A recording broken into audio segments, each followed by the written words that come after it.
Well, hello everybody, and welcome to the 268th edition of the Boxing Asylum Nuthouse podcast. I'm your host, Steve Wellings, and joining me on the call so far, we have Andy Patterson and Ozzy Smith. The others must be still laid up, hungover, possibly still in their beds. The Americans, you never know. After last night's post-fight pod extravaganza, we enjoyed that one. Had plenty of new faces on the chat. Andy was keeping them right, so to speak. I think they enjoyed the output. Whether or not they'll come back this evening, we shall wait and see. They're welcome. Maybe they're not welcome. I don't actually know, to be honest with you. We shall proceed regardless. If anybody wants to come on the call tonight and talk about Joshua Parker or any of the fights coming up in the future weeks, then hit me up on Twitter and I shall DM you the link. Let's get started with you then, Ozzy. We've had a question come in straight off the bat from Greg Cross. I'll just bring it up on my phone here. Quite an interesting one, actually. I know you made your feelings known last night, but we're going to have to rehash a little bit of that, I suppose, until we have some fresh faces on the call. Question from Greg Cross, anyway, Ozzy. He says, why all the hate for AJ? If we can't get behind him, then who can we get behind? And honestly, in your opinion, Ozzy, who has the better resume, AJ or Fury? Better resume, and why can't we just get behind the big lad? Sorry, better resume between who? Fury and AJ. You've got to say Joshua, purely for the fact that obviously Fury, he beat the man in Klitschko at the time, but he's not boxed since. And realistically, before that, he's got a couple of Derek Chisora wins, Steve Cunningham. I think you've got to go with Joshua. And I think if you were to ask 100 people, I think you get a large percentage of agreeing with that as well. I think he gets some stick more for the hype that's behind him and the needless, like comparisons to Muhammad Ali and things like that. I think that's what pisses a lot of people off, and it's unnecessary. I'm a fan of backing any Brit in anything, whether it be any sport, football, cricket, tennis, and of course boxing. But the hype sometimes is unbearable, and I think it was shown again last night that people were saying like he put on a clinic and stuff like that, and it was a truly magnificent display, because in reality it wasn't. Now, we saw a different side to him, and there were some positives for him and things like that, but to go on and say he put on a clinic is just it's just an outrageous statement. And I think it's a lot of things like that piss a lot of people off, the more hardcore fans. In terms of him as a person, I can only applaud what Hearn and the team around him have done, because he's a superstar. He is a superstar, and I think you've got to appreciate what they've done, because he has brought British boxing onto another level. I mean, there was 78,000 people there last night.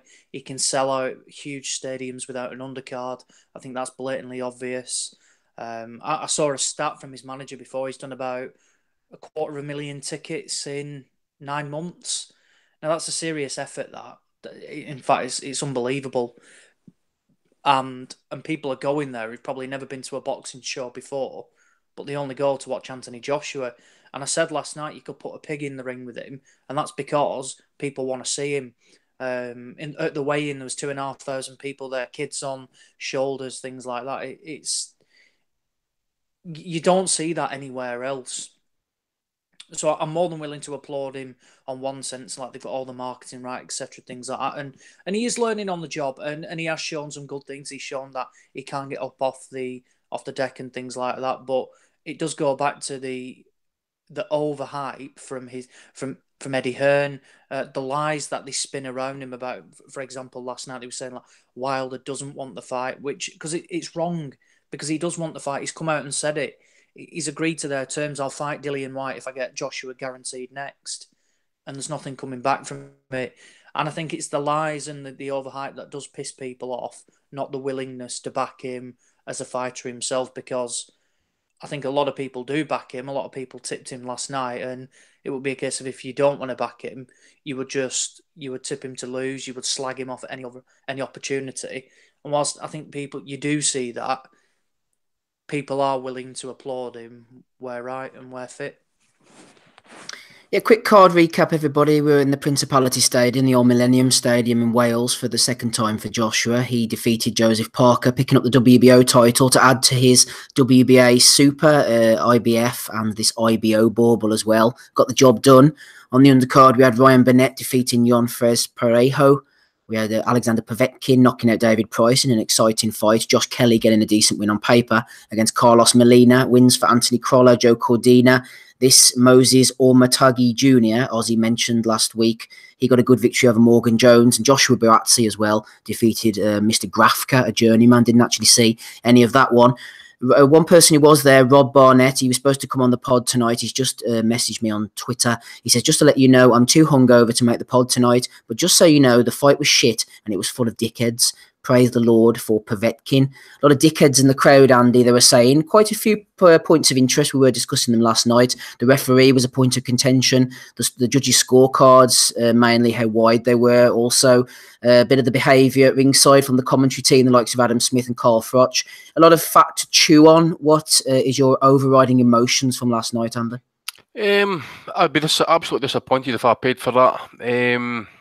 Again, it was like jobs for the boys there last night. Anthony Crolla, why is he needing to go in a 10-rounder against Edison Ramirez? It's because Hearn loves him, wants him to do well, get good paydays and stuff, looking after their own.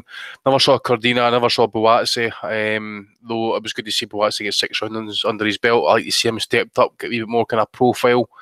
I did mention Burnett. For me, again, last night, didn't really impressed me as such. I mean, I know he's talented and he's got all the movements and he's slippy and he's got a good jab and stuff, but I just like to see him do a wee bit more step in and try to end the fight and stuff. Rather than, again, it says whatever works for him, that's his way of doing it. But I just like to see my fighters sometimes, guys who I'm going to root for, who can be really good boxers but can then got that killer instinct and just step in there. Maybe he's just one of these guys at that weight, at that level, fringe world level, top world level, and I think he might not have the power for it. I really don't know what a move up in weight might even, if it's possible, if it's even going to help him. But did what to do. I know he's apparently maybe broke or maybe sprained his right hand there last night, so it may have something to do with the performance. But he won it handily out the park. We did mention the Povetkin Price was potentially be a dangerous step for Price. Did okay. He was down in the third. But Povetkin, he kind of turned back. What was that again? Was it a right hand or was it a left hook he caught Povetkin? Whatever it was anyway, he really staggered him badly. It was a left hook at one point, wasn't there, Andy? Definitely. It really did hurt him. And I did notice that the commentary they were saying that Povetkin's legs when they really are back under him and stuff. I thought he came out and he was kind of bounced on his legs, and I thought they looked okay. The commentary team just the whole night long. There's so many. Apart from Macklin, Froch and Smith are just absolute abomination. Froch shouldn't be commentating on fights. Just because you've been a great fighter doesn't mean to say you make a good commentator. It's just like, what was it he said at one point, or was it Bellew who said, he uses his advantages to his advantage, Joshua. Bellew said that, I think. I mean, Jesus, talk about insight. Price, I know he's a nice guy, sort of stuff, but nice guys didn't get far in life. You've got to be a dickhead nowadays. It's the way the culture is.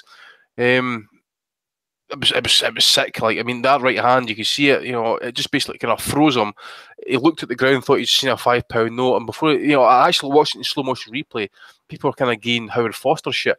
Foster might have been slow to react, but he was actually kind of, by the time Price actually squared up after the right hand had landed, you kind of see, oh shit, there's problems here.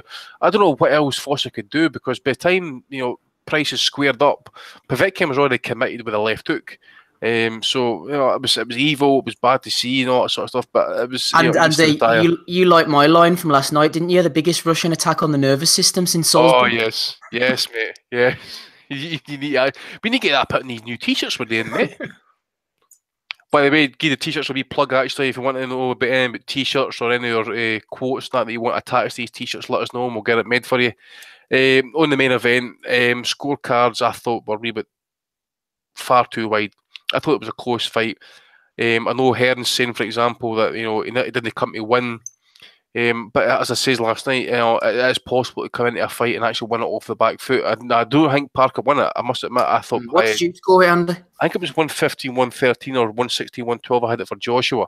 As I say, I just think that sometimes Joshua was missing well shots, and Parker was kind of was really doing pretty well with the jab to the body and stuff. And but it was awful. It was as a spectacle. It wasn't a great fight to watch. Okay, 80, 90, whatever thousand, whatever it was. It's a good achievement and stuff, but it is part. It's a portion of it.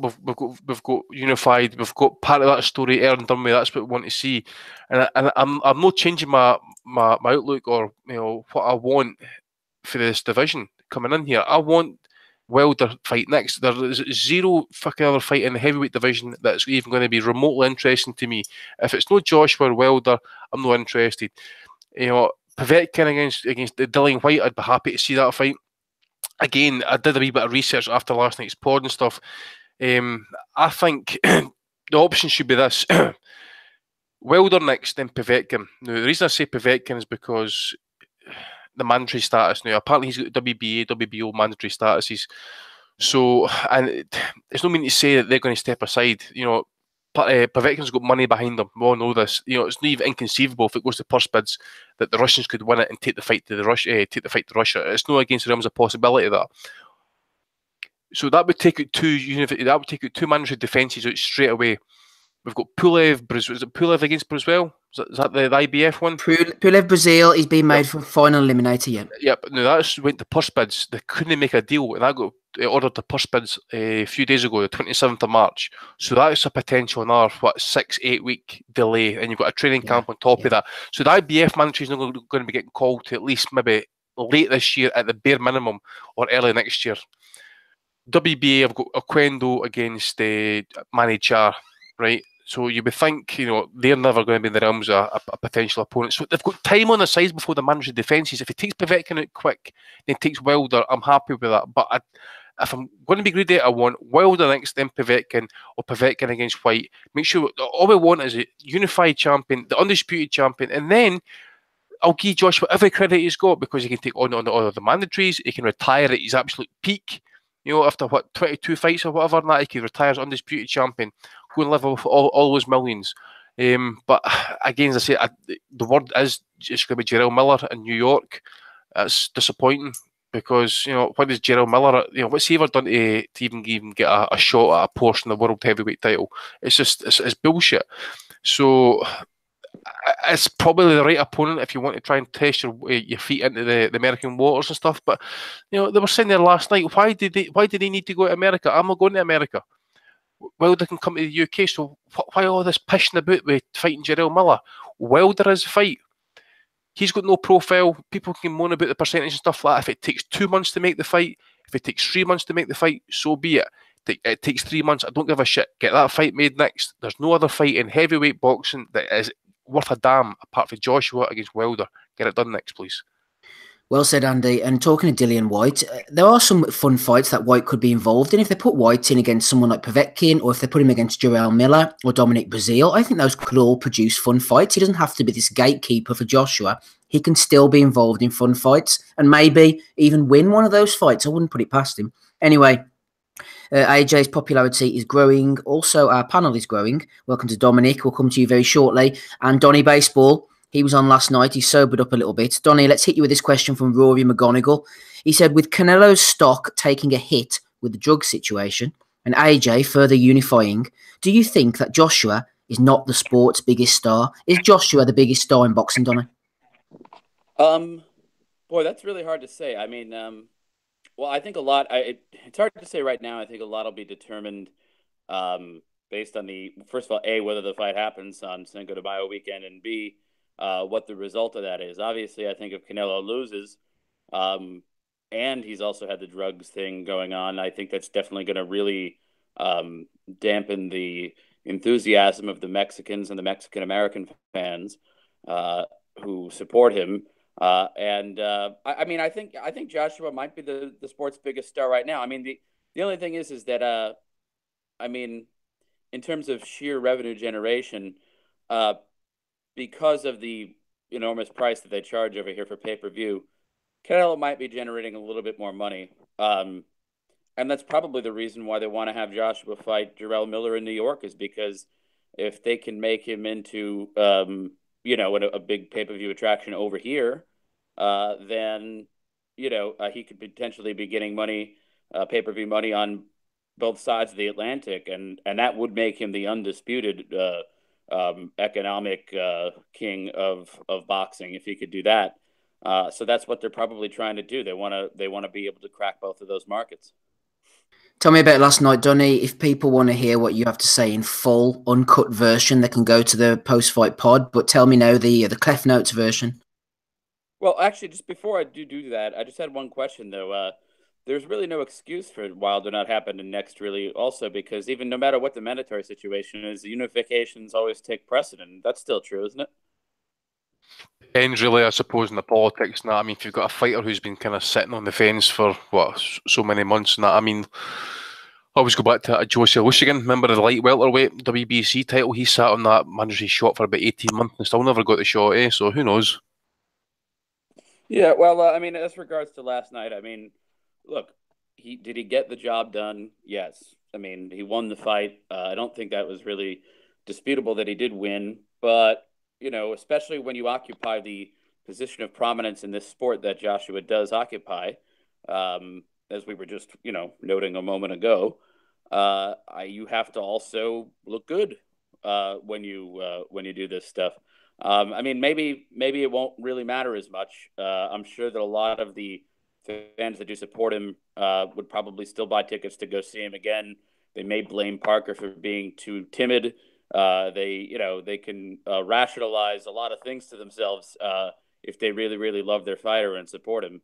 But at the same time, I mean, yeah, I think that if you really are assessing it objectively, I mean, that was a very underwhelming performance. And certainly the referee didn't help matters because every time, you know, the action started to look like it was maybe about to kick off, he inserted himself into the fight, breaking him when they had one hand free, sometimes breaking them when they had two hands free. And pausing the action also to give them lectures and stuff like that. Anyways, yeah, it was really disappointing. So, but I'll let that go. Thank you, Donny. Rob Barnett was on with us again last night, actually. He said, listening to the podcast now, providing me with flashbacks. The main event was shit. I was bored. The only exciting part of last night was Povetkin being a nasty bastard. I'm never going to a Matchroom event again. The crowd are insufferable. Dominic Henry's on the call. Big Matchroom fan, big Anthony Joshua fan. Come on, Dominic. Jump in, defend your boy. Tell me something positive. Start off with something positive about AJ last night. Well, this is the thing, Steve. You may be surprised to hear it. I agree that it was far from a masterclass from Joshua. That really is overblown praise. But I think Donny is being a bit churlish to describe it as underwhelming. I mean, I had him winning the fight pretty clearly. Nothing like the scorecards, but I mean, 8 rounds to 4. Personally, I scored it 9 rounds to 3. I thought Parker was the one who was really overwhelming. And funny, the day of the fight, I was actually about to send you a text thinking I was going to change my prediction earlier in the day because I'd watched on Sky the training camp program with Parker in Vegas, and I really liked the look of him. I thought, you know, I think this guy's got a real chance here. But yeah. I just thought, you know, when I was watching the fight last night, I thought he's not doing anywhere near enough to win the fight. I agree with what Andy's saying. You can win fights off the back foot, but you have to be actually landing stuff. And Parker was, both of them, yes, both guys were falling short, but Parker was falling short far more than Joshua. Joshua was landing the jab. He was landing, short left hooks. But I agree with, there's a lot of observations I'd like to make. I mean, the referee situation, what I would say about that is, I mean, he was horrific, but what I can't understand is who makes these decisions. I mean, how, do you remember when Nigel Benn fought Jared McClellan, they had that French Dandyland, yes, that Parisian Dandyland referee in the fight? I mean, couldn't speak English. And it's the same with this guy. I mean, what sort of a fight of this magnitude, when there's so much on the line? I mean, it's the sheer incongruity of having so much on the line, and you know, an Italian referee with not a word of English, and you know, Carl Frampton tweeted saying, you know, this guy world class amateur referee. I mean, it's like as soon as they're bad, you know, he's just breaks straight away. As soon as there's that sort of, you know, I'm always referencing whenever I'm on here about Emmanuel Stewart. Emmanuel Stewart always talked about that sort of bone-on-bone strength, and finding out who is the naturally more, physical man and those sort of exchanges. And we just never got a chance to find that out. I mean, the one referee, British referee, who I have a similar dislike for in this aspect is Marcus McDonald, because I find any time he's refereeing a fight, as soon as there's any contact between two fighters, he's looking to break straight away. I mean, it's not amateur boxing, it's professional boxing, and there's too many of these fighters. It's one of my biggest bugbears, referees who don't let guys, even just joust a bit on the inside, just find out who's more rugged, or who can move themselves into the right position. But there's a fine line between clinching and infighting and trying to wrestle on the inside, and sometimes you have to have the experience to know, don't you? Yeah, I was exactly. going to ask you as well, mate. Did you think, was it the 5th round when Parker tried to kind of pressure him? I mean, there was no need for him to step in and break them up, because they were tied up. They weren't caught up in the ropes or anything like that. They were throwing punches at each other. He steps in and breaks it up. He wouldn't let it go, would he? It was like a pride thing. It's like, I'm going to break you and you're going to stop. Exactly. So do you think then, I said this last night and some people didn't really agree with it, do you think that the fighters then felt at any time they come in close, they say, right, okay, we'll go in close because we know we'll get broken up straight away, so there's no need for them to do any infighting? I think so. You need the referee to step in there. What do you think, Dominic? Yeah, I agree absolutely. Because I remember the instance you're talking about so clearly, because it looked like Parker had got inside legitimately, and he was in sort of mid combination, and the referee, as Steve said, he just pursued it until he finally got in a position where the two of them had to back off again. And someone said it on the post-fight pod last night. Joshua got to the stage where he was refereeing his own fight. Reminded me of Crawler in the first Crawler and Linares fight, when Big Terry O'Connor was the referee and Crawler was complaining about the low blows all the time. That time there was a head clash about 8th or 9th round. Joshua just took the chance to go for a breather, just refereeing his own fight. Referee lets him go to get that tape, sorted out in the corner. That was just Joshua, using his experience. Now, in a way, you have to commend him to say, right, it's good, sort of match play in a sense. That's not a term you apply to boxing, but he's exploiting, gamesmanship. It's game management, isn't it? Yeah. You sort of you expect a good professional athlete to push the boundaries, but at the same time you expect the officials to enforce the proper boundaries. And again, this all feeds into the whole debate about a potential Wilder fight and where that Wilder fight is going to be. Because if you had a fight, another question was raised on the post-fight pod last night. I think it was one of the Donny or Dave was saying, why couldn't he have got Weeks or Kenny Bayless or someone like that over there? But the reason they don't get one of those guys over there is because when you get American referees over in Britain, they tend to be quite strict. I mean, if you remember the guy who refereed the Frost Butte fight, he was an American referee. His name escapes me, but there was a time when Frost was in the middle of a combination and he broke them up and gave the guy a count when there was absolutely no need to give a count. Frost was ready to finish him. Now, it only delayed the inevitable. But see, when you get these American referees over in British soil, they're very objective and neutral. And Eddie Hearn, I don't think he doesn't want that there. It was Earl Brown. Earl Brown, yeah, that's the guy. But I mean, the other thing I would say, what else was I going to say about the fight? Again, the whole thing about Dylan White. I mean, I think I would like to see White against Povetkin. I think that's a very good fight, but I can't understand the reputation he's getting. I mean, yes, he dealt with Lucas Brown okay last week, but you have to put these things into perspective. I mean, I think people are forgetting too easily just how horrific Brown was last week. I mean, you can't say anything about White based on fighting Lucas Brown. I mean, it's just ridiculous. I mean, Brown was shocking. I just can't.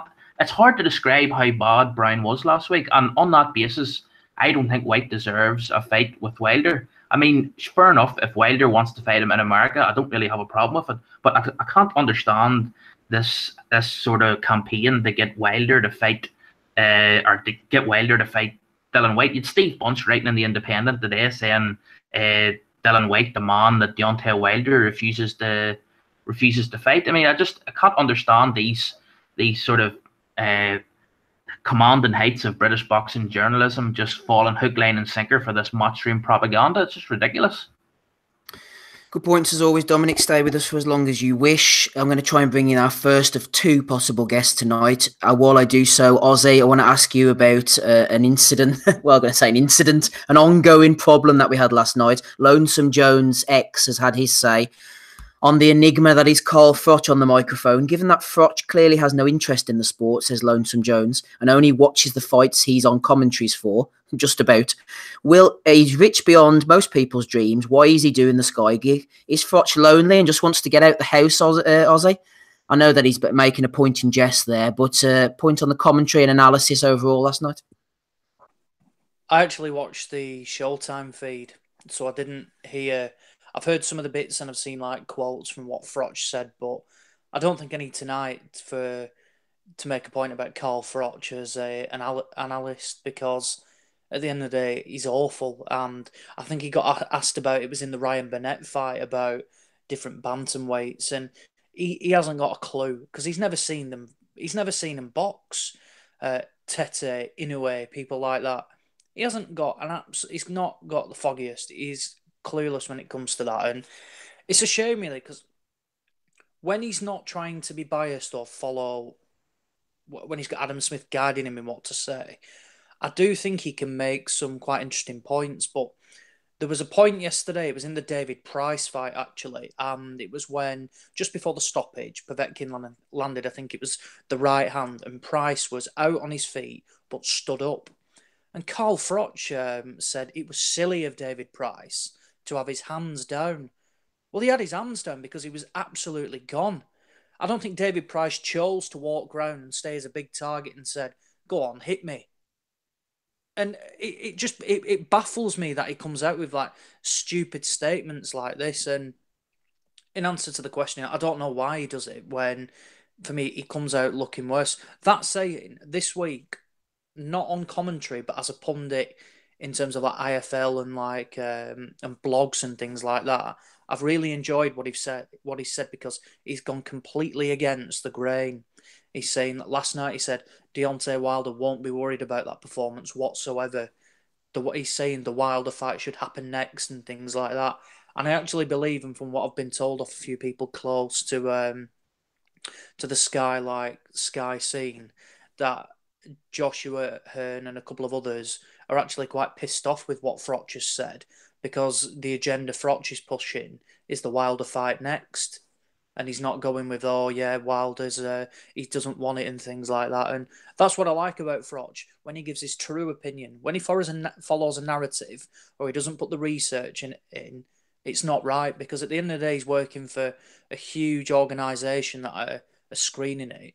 And his opinions, it's far-fetched of sorts, and it's wrong, and it's not right. So I agree with it. I remember when he iced Frankie Gavin for not taking it seriously and stuff. Remember that?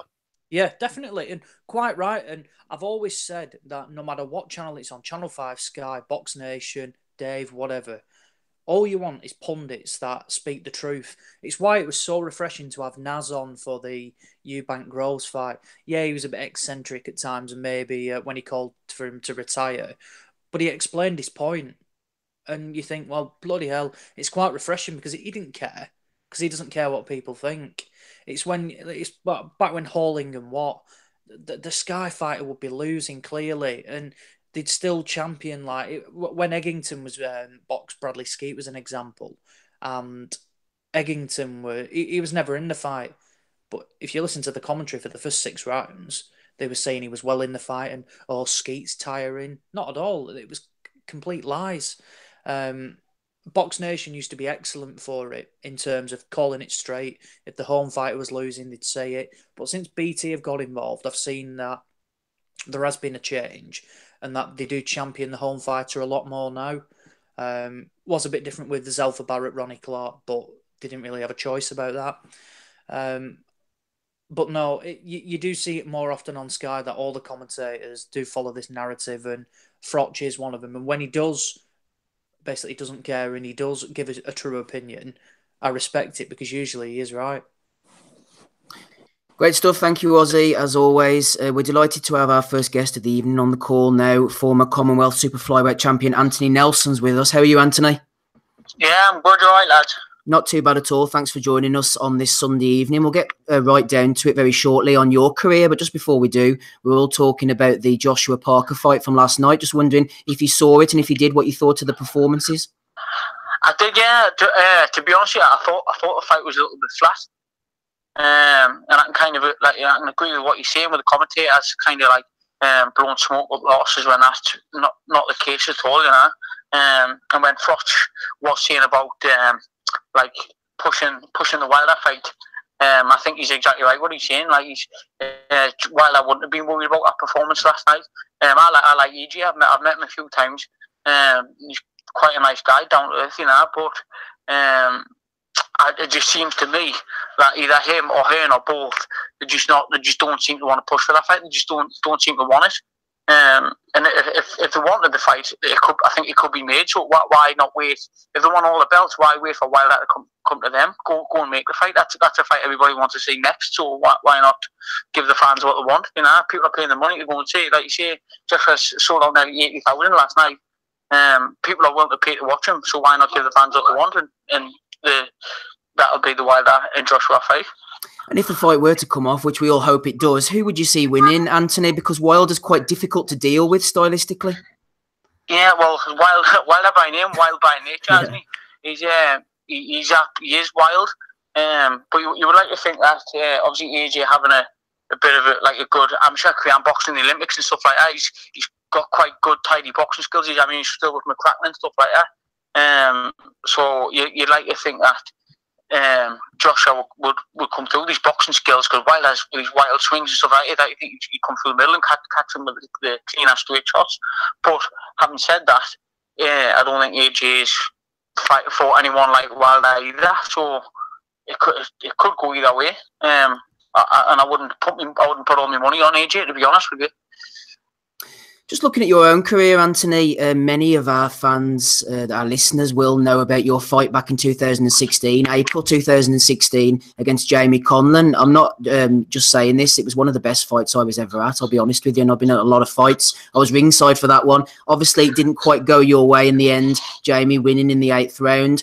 But just talk me through that fight, Anthony, from your perspective. What was going through your mind that night? And you obviously look back with a great deal of pride being involved in a fight like that. Yeah, well, I'll go back to just what your colleague was talking about earlier on, how they were saying the commentator as a back-to-home fighter, like regardless of what's really going on in the fight. Because when I watched the fight back, the commentators never give us like the light of day, you know. They never give us a look in. Like before the fight, they had nothing positive to say. Granted, they didn't really know a lot about us, but they had nothing good to say about us. And it wasn't until I started actually putting Jamie on the back foot and I caught him, put him down, until they realised, like, Jesus, like he's in the fight, you know. But anyway, from my point of view, it was. I thought I was in the fight. Anybody who knows me and watches us knows, like, I've always been a little bit of a slow starter. Takes us a round or two to get it with, and Jamie caught us cold in the first round. You know, I was a little bit just I wasn't hurt. It was just like a flash knockdown, you know.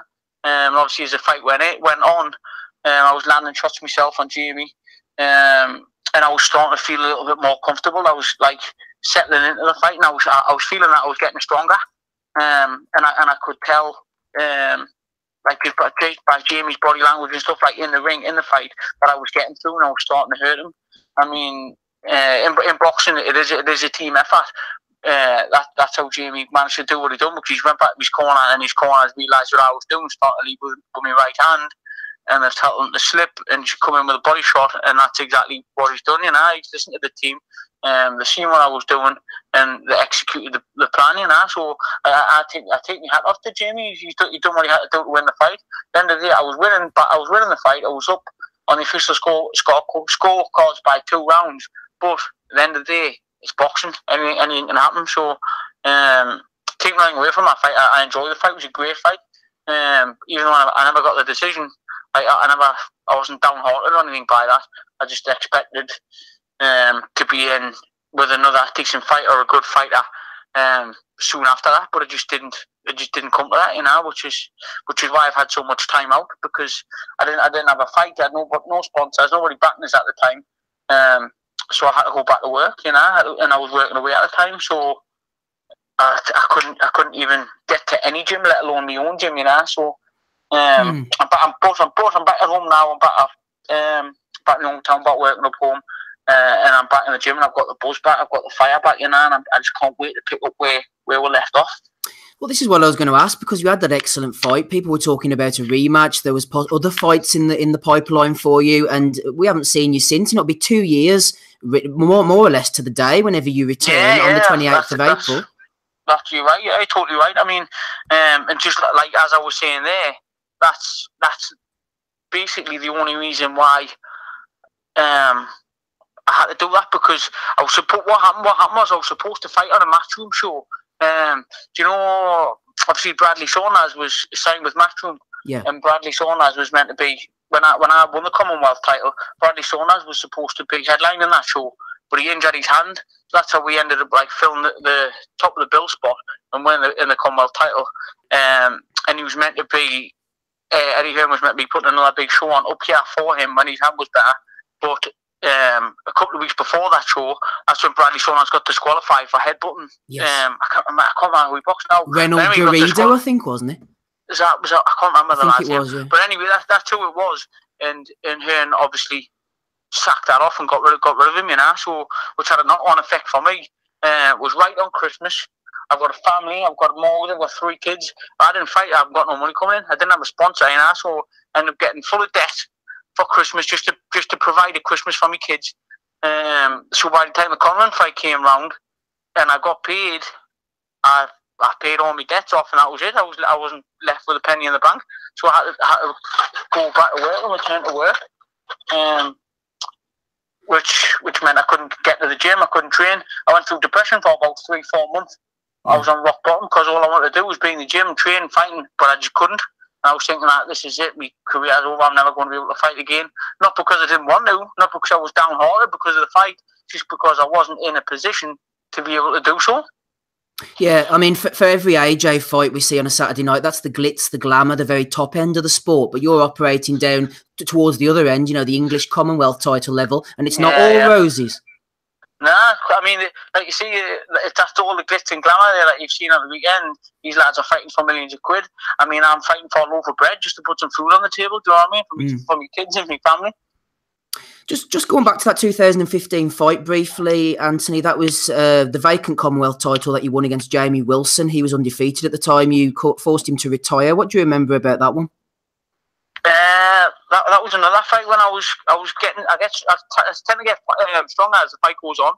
I was never really phased in any point in that fight. I was just starting to settle down, and I was a little bit gutted when they retired him, because I felt like I was robbed of a stoppage then, because I was like, I think that next round I would have finished it myself if hadn't he retired. But I mean, hats off to Jimmy. Like, it was a little bit of a step for him as well. I mean, obviously I'd boxed 10 rounds and stuff twice before. You know, I won the Northern Area title over 10 rounds, and I've also obviously I boxed for the English title over 10 rounds, which I won. So I had a little bit of experience of doing the longer rounds anyway. So it was a little bit of a step up for him, and I think it was just too much. I think he couldn't handle the pace, you know. Just remind everybody, we've got Anthony Nelson on the call, former Commonwealth Super Flyweight champion. What's your Twitter if anyone wants to get hold of you, Anthony? To be honest, I don't really use my Twitter a lot, but it's I believe it's at ProBox Babyface. But I don't really use the Twitter. I'm more of an Instagram user. What can we find you on Instagram then? On Instagram, it's Babyface Nelson Babyface _Nelson _ProBox. No problem. We'll find that and we'll tweet it out and put it on all of our social media things as well. Cool. If anybody wants to ask any questions, then jump in a minute. I'm just going to quickly ask you one more. You got this fight coming up on the 28th of April. We've got Josh Leathers on the card as well, Jeff Saunders. Are you going to be campaigning back at Super Flyweight, Anthony? I believe I will do an offer this one. obviously, with us having a little bit of time off, I did put quite a bit of weight on. Yeah. I mean, when I at my heaviest, I was 11 stone. I mean, 11 stone doesn't sound a lot, but it is for a super small flyer, guy like myself. Yeah. I mean, the weight's coming back down, but I don't want to try and take it off too drastically or too quick. So I'm probably going to fight this next fight around about 9'2", 9'4", something like that. But obviously, I'm going to keep working on diet and weight and stuff like that. And if anything, like championship fights or anything like that come up, I will be campaigning back at super flyweight, which not looking past this next fight, but looking ahead, which is that's what I want to be aiming for, you know. And I'm hoping we can get on the Hearn show in June, because he's coming up here with Kelly and Ritson. That'd be a good one, wouldn't it, if you could get on there? Yeah, well, that's what I aim like. So, hopefully that something comes of it, you know. Yeah, but hopefully that comes to fruition. Any questions from the guys before we close out and let Anthony get on with his Sunday evening? Anybody want to ask any questions? They're all a bit hungover here. There's Ozzy Smith. Go ahead. Yeah, I've got one. I've noticed it's on with it's a Steve Rafe show, and he's got a few of Frank Moran's lads, the Leathers, Jeff Saunders. There's a superfly in his camp called Sonny Edwards. I'm sure you're aware of him. Is that a fight that would interest you? I know he's quite highly touted, but he's not got the pro experience like you have. Is that something that after a couple of fights you'd be more than willing to take and potentially go on the road to travel? Yeah, well, of course. I've seen Sonny Edwards. I know he's obviously up and coming as a prospect. That's a fight I wouldn't hesitate to take a fight with Sonny Edwards. That's a fight I could see happening in the future. You know, like I say, Sonny, obviously his older brother Charlie, two good kids, two very good kids, two good lads. Obviously, good amateur background and stuff like that. But I'd be more than happy to take that fight. You know, yeah, no, I would get it on with him, no problem at all. And what about a potential fight with Jamie Conlon? We saw Jamie step up, probably a bit too far to be honest. He's gone from the domestic level up to world level with no fights in between. And there was talk of a rematch between you. Was that ever coming to fruition, or was that just like the media talk? Or was it ever in the pipeline? To be honest with you, we wanted the rematch, but we haven't got any big promotion behind it. We haven't got MGM, or MTK as they know now. We haven't got Frank Warren, like Box Nation. We haven't got Eddie Hearn, Sky Sports, Matchroom. We haven't got anybody like that. So we were we had the Commonwealth title. That was the only thing we wanted. So without that, we were like sitting ducks, you know. So obviously after that fight, it was a dangerous fight for him. He didn't want to take the rematch. I think it was a little bit too much of a risk, but. I think had the decision went the other way and where you walked away keeping the title, I think they would have had the rematch back on more or less instantly, you know. But that's just what happens when they've got the pull, when they've got the money behind them, when they've got the promotion. Unfortunately, that's just the way it works, you know. We're just a little fish in a big pond. That all from you, Ozzy? Yeah, that's everything from me. Thanks. Excellent. Thanks very much. Ozzy's pretty much touched upon the last couple of things I was going to, Anthony, so we'll let you go. We do thank you very much for coming on the Sunday evening. Pleasure. In the future, obviously, if things are starting to get going for you and the wheels are moving, we'd love to have you back on if you wouldn't mind coming back on with us. Yeah, of course, no problem at all. Excellent stuff. Thank you very much, and don't forget to go and follow Anthony on Instagram, everybody. Cheers, Anthony. All the best now. Lovely. Enjoy your night. Cheers. Thank you. Cheerio. Bye-bye. Anthony Nelson there. Always good to hear the perspective. Easy for me to say. Ozzy, just before you run off too far, tell me about the show you were at last night in the Preston Guildhall. We had Geraghty against Quigley, a few other fights of note. What really caught your eye? The Geraghty Quigley fight was really enjoyable. Great fight. Styles really gelled. And I thought it was a fair result. The referee had it a bit closer than what I had it. Geraghty's superior, boxing skills really showed off. But I tell you what, he can really get wound up. I mean, he was close to getting thrown out again, and now we've seen him have points off, and he got disqualified against John O'Carroll back on, I think it was a Matthew Macklin show in Dublin. Yes, it was Macklin Highland undercard. I was at that, yeah. So we've seen him done it before, and last night he was, I think he had a point taken off for persistent use of the head. Then it was he repeatedly shoved with the with the shoulder as well, and it was a fight he was walking. I thought it'd have been somewhat unjust if he'd have got disqualified, because he was, on my card, was quite well ahead. In the end, it was a bit closer, but fully deserved win. Liam Conroy against Miles Shinkwin was top of the bill, English light heavyweight title. Conroy stopped Shinkwin in the second round after Shinkwin had a real good opener and took it for me. And then he got caught with a shot. He walked onto one, and it was a bit disappointing. I thought Sean Messer was the referee, and I thought Conroy, through no fault of his own, and it wasn't on purpose, just landed to the back of Shinkwin's head 2 or 3 times in a row. Yes. And it looked to really buzz him. And after that, Shinkwin was gone on his feet. For some considerable time, actually, after the stoppage, and the doctors rushed in and things like that, but thankfully he's okay. After that, Jack Catterall was on against Kevin McCauley.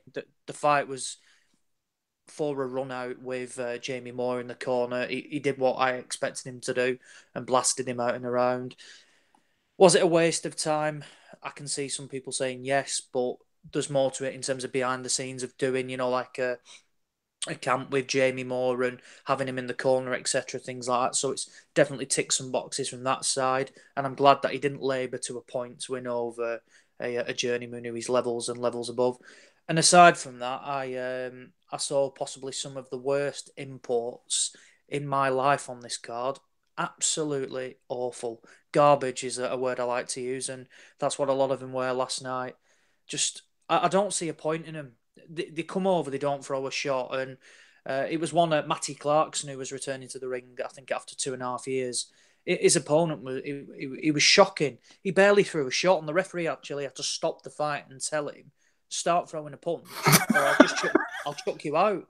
And quite rightly so as well, because what is the point in them coming over here? And it's difficult to look good against them as well. No, I'm not saying, they should come and put it on the line and, go all gung-ho and all guns blazing, but fuck me, throw a punch. You know what, Ozzy? I actually remember a Latvian, and he was a repeat offender, Berger Muradovs, I think he was called, but he fought once against Joe Fitzpatrick in the Europa Hotel, and he went down after about 15 seconds, and it was just a complete flop to the floor, and everyone started booing, and afterwards Mark Dunlop, the promoter, got into the ring, got the mic, and he was like, you know what, that's disgusting, I'm really sorry about putting that on tonight. I've got a nomination. When I was in Riga, I watched that Otto Wallin, the big Swedish heavyweight.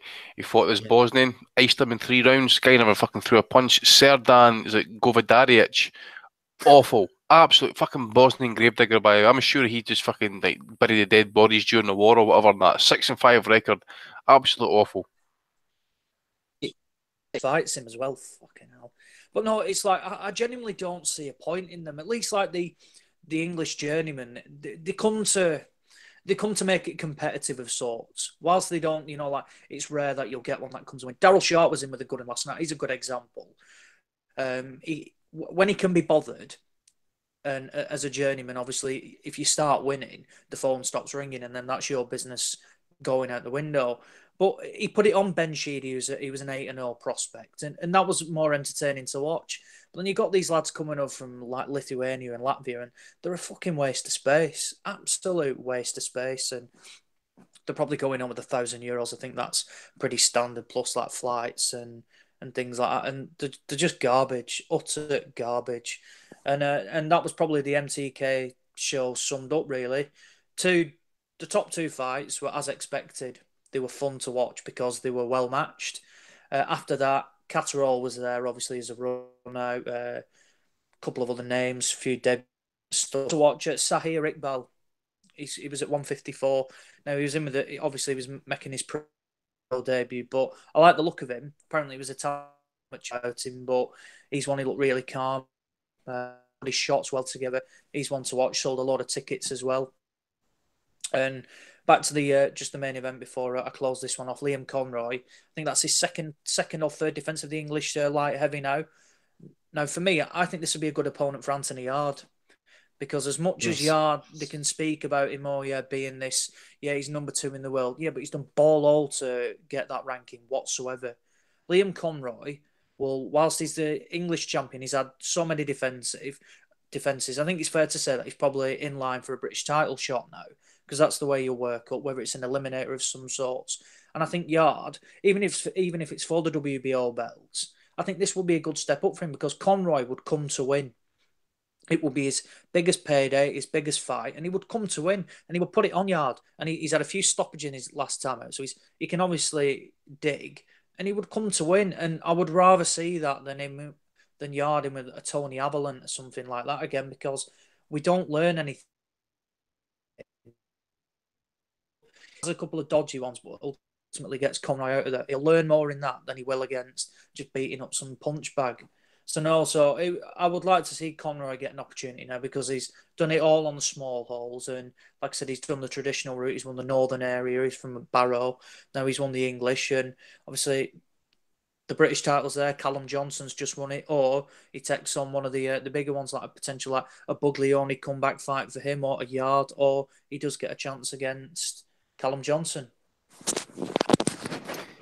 Okay, moving on. Friday night in France, we had the Battle of the Mohammeds. Someone's Mo had to go. Najib Mohammadi getting the win over Hadillah Mohammadi. It was pretty wide. 118s, 119s. The vacant WBA, Continental Super Middleweight title was on the line. Sounds like bullshit to me. Kevin Chase was in touch last night. He was talking about the Sky commentary as we were earlier. He said if it wasn't for watching the fight on Sky Sports with my father-in-law, the mute button would have been hit hours ago. Nobody more annoying than Adam Smith. He should just do one, says Kevin Chase. No Adam Smith tonight with us, unfortunately. Donny, let's hit you up with a question from Steve Mank, 83. He says, I've nearly ended up missing the big fight tonight. I managed to get home, though. Donny, can you think of any big fights that you may have missed because of other commitments? You ever been on the job, Donny, and missed a big fight? Well, since it doesn't usually happen during the week, no, not really. But I mean, have I ever missed? It was quite an ordeal actually to get to Pacquiao Mayweather for me because one of my best friends, who I've known for 25 years, was getting married on the same day, and with a little bit left in the reception, me and a couple of other guys had to quietly, sneak out. We basically had to run around, and then a lot of the bars were at max occupancy, so we couldn't, get into some of the places we wanted to go. But finally, we found a place, and we were able to catch it just as it started. I think the ring walks, in fact, I think were already over, but we made it, and of course, I mean, it wasn't obviously that fight didn't necessarily deliver the fireworks we all hoped it would, but if I, I'm obviously a huge boxing fan, and if I had ever missed that fight, I think I would have to forever live it down, or at least at the very minimum, never let my friend, forget how much his wedding actually meant to me. So yeah, that's my almost missed a big fight story. Good yarn, Donny. Thank you. Just tying up the fights from the weekend, Robbie Davis Jr. got revenge over Michał Siewatka, the Polish guy who beat him on one of the ITV undercards. Fair play to Robbie Davis Jr. He was knocking Siewatka down for fun at times in that fight, and it's good to see him getting back to winning ways. Hopefully he can push on towards British title, European title scene. I'm not really sure where he goes, but fair play to him anyway. Brief word, Dominic, on the David Price-Povetkin fight. Has Pricey done enough to keep himself in mind for big paydays after hurting Povetkin in that third round, I think it was? Ultimately, the Russian got the job done. What do you think, Dominic? Oh, does he have any life left? I don't know, John, the one thing I want to say about this thing is, you're talking about Frotch earlier, right? And there was a moment, right? Do you know when the doctors, when Price was, like, when he was laying supine, on all, you just completely laid out flat, and it was Frotch. He was obviously right beside it, so he could see Price starting to move a bit. That he was coming round. But if you're watching that on TV, you don't know. You're just thinking, right? Price he's not moving at all, and Frotch, like literally about 5 or 10 seconds before Price actually got to move up, Frotch just said, "He's looking well here." And I swear to God, he said that David Price, this is okay. He's actually looking well here, and he was laying just completely, But I mean, it was the big week. What I've noticed about Price is that the damage, the one that did the punch that did the damage there, which set up the big left hook, was the right hand high on the head, and it's always been the problem with Price. The Tony Thompson fights for the same sort of thing. What undid him was getting hit high on the head and around the year, and that always seems to discombobulate him and make him lose complete control of his legs and his feet, and he just that's the thing that really stiffens him and just leaves him open to being, that was one of the most brutal knockouts that I've seen. I was watching one. Yeah, Dominic, sorry, I was going to say, did you hear Froch as well after the Burnett fight when we were leading up towards Price Povetkin before they went to an ad break? I think Froch just snuck something in before the ad break and said, I think Pricey could be in for a tough fight tonight,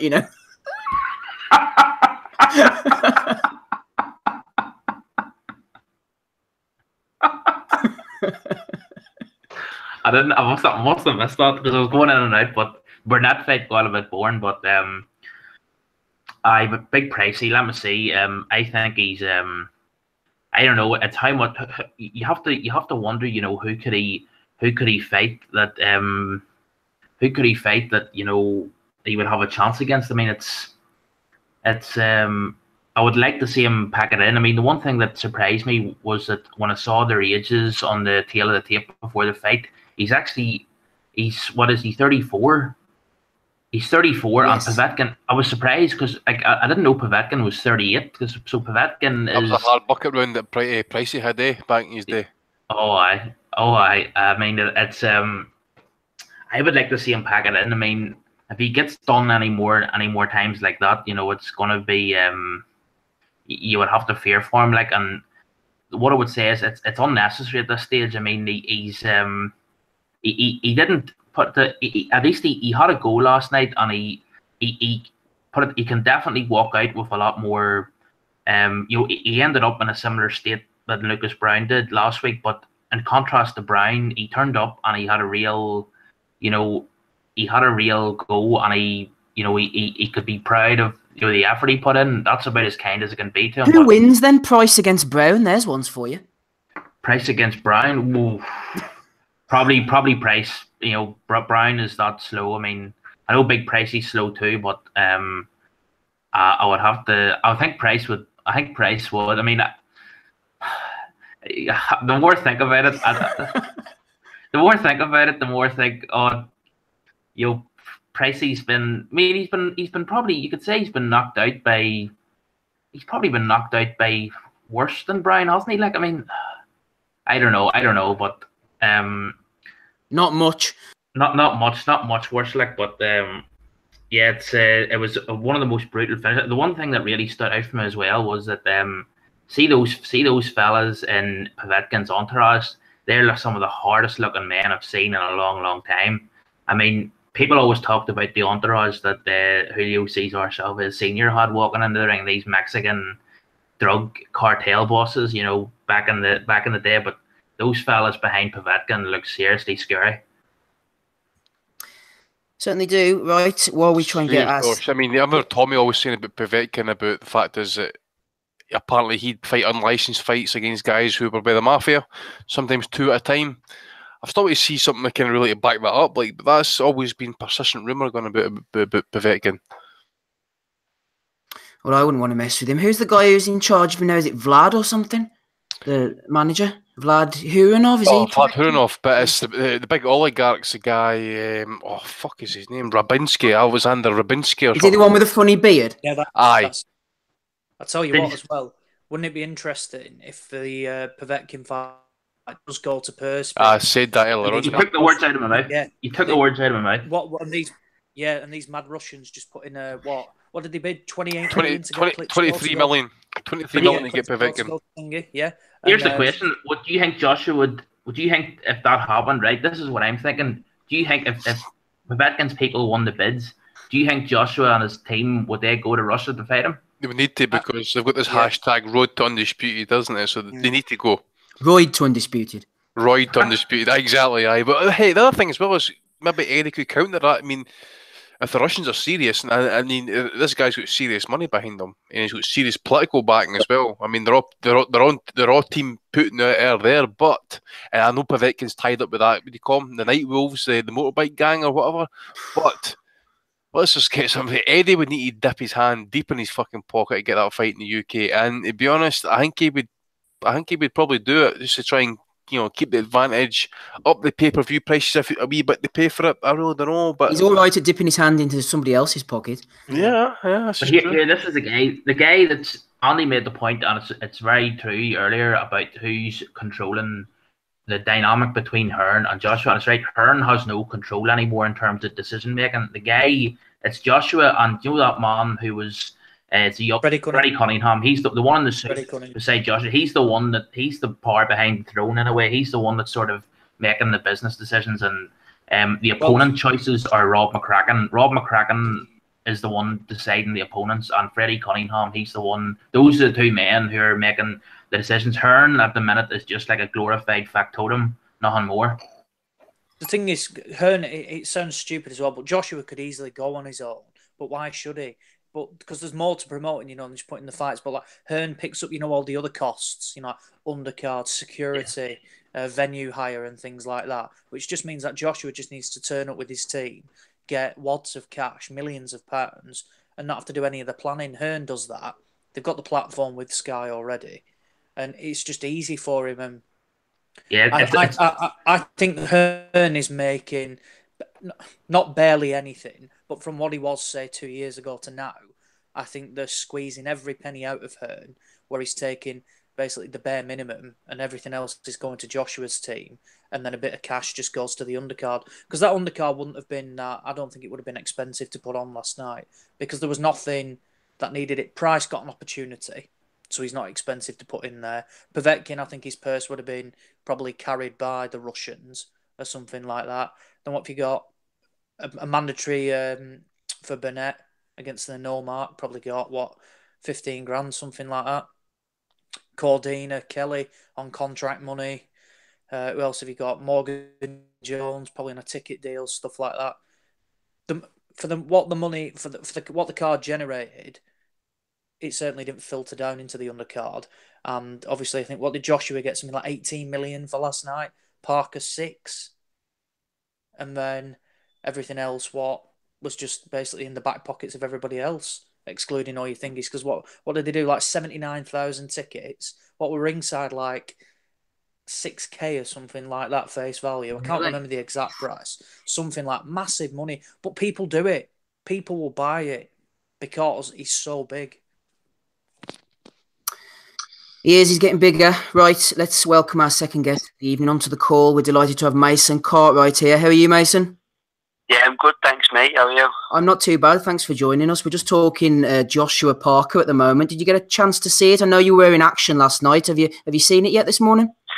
Yeah, no, after I boxed, I did go and find a local bar to watch the fight. So I did manage to catch it, yeah. What did you think of it? What were your overriding feelings? It's not disappointment, because the fight, they both got to be cautious, but that's what I would call it. It was a cautious fight on behalf of both of them, but that's just them both being smart, really, isn't it? Because if any of them went all guns blazing, they could have either blew themselves out or maybe got caught. So it was tactical on both sides, really.